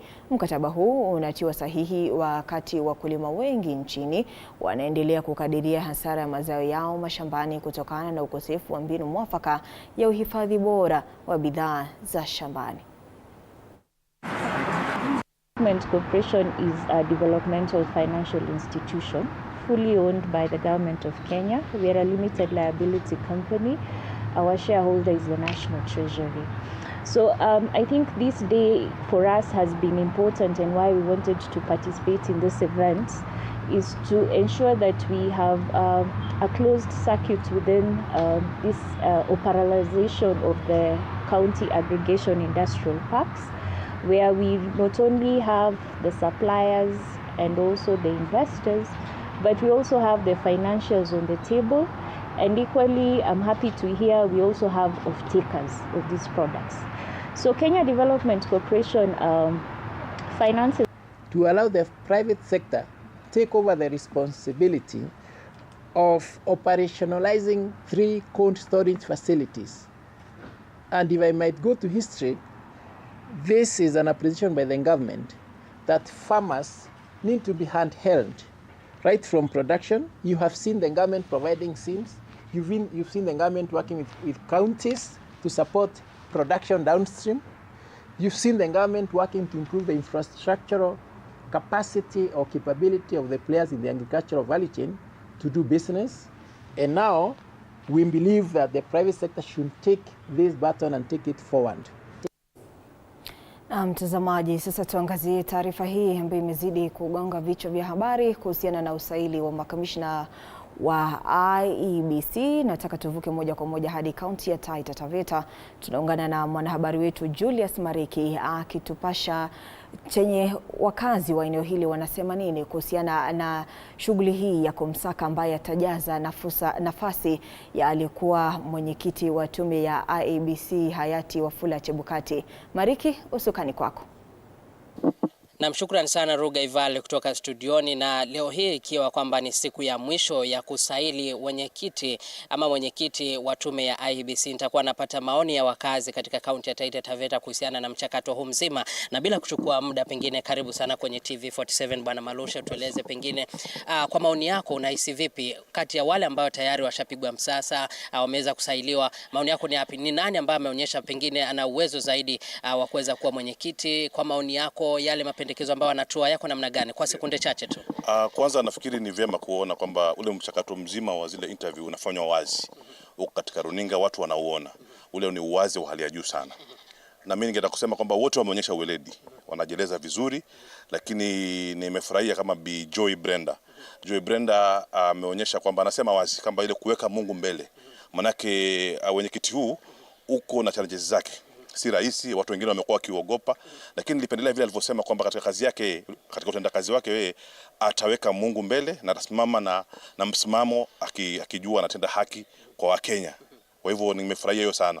Alafu akasema kitu kuhusiana na majibu yasiyo yakechelewa, kwamba akipata wadhifa ule atahakikisha kwamba majibu yanakuwa tabulated in good time, real time. Sababu ile kukaa kwa majibu bara yanatengezwa yako jikoni ama yako wapi, unaleta sintofahamu. Kwa hivyo ile nilipendelea sana. Alafu kuna bwana huyu Erastus Edung kutoka Turkana. Nafikiri ni kutoka katika community ambayo iko marginalized na ya minority. Pia alijieleza vizuri sana. Na kando na hiyo, kitu ambacho nilichukua kutoka kwake ni kwamba angependa jamii ambazo ziko minority and also marginalized ziweze kuhusishwa, ziweze kuelewa mchakato huu mzima wa masuala ya elections. Kwa hivyo kati ya hao mimi kidogo niliona wamenifurahisha, lakini ukweli ni kwamba wote, unajua ukishaitwa wote katika ile interview basi yote yule anazaibuka, na mimi nikutakia yule ambaye atakaweza kufaulu, lakini kuweka malengo haswa yale atakayotimiza, sababu hii ni kwa Kenya wote wanaangalia saa hizi mbele. Asante sana kwa maoni yako. Pengine kaka ukisonga tu hapa mbele kidogo tueleze maoni yako ni gani? Mimi kwanza kwa majina naitwa Walele na nashukuru sana TV47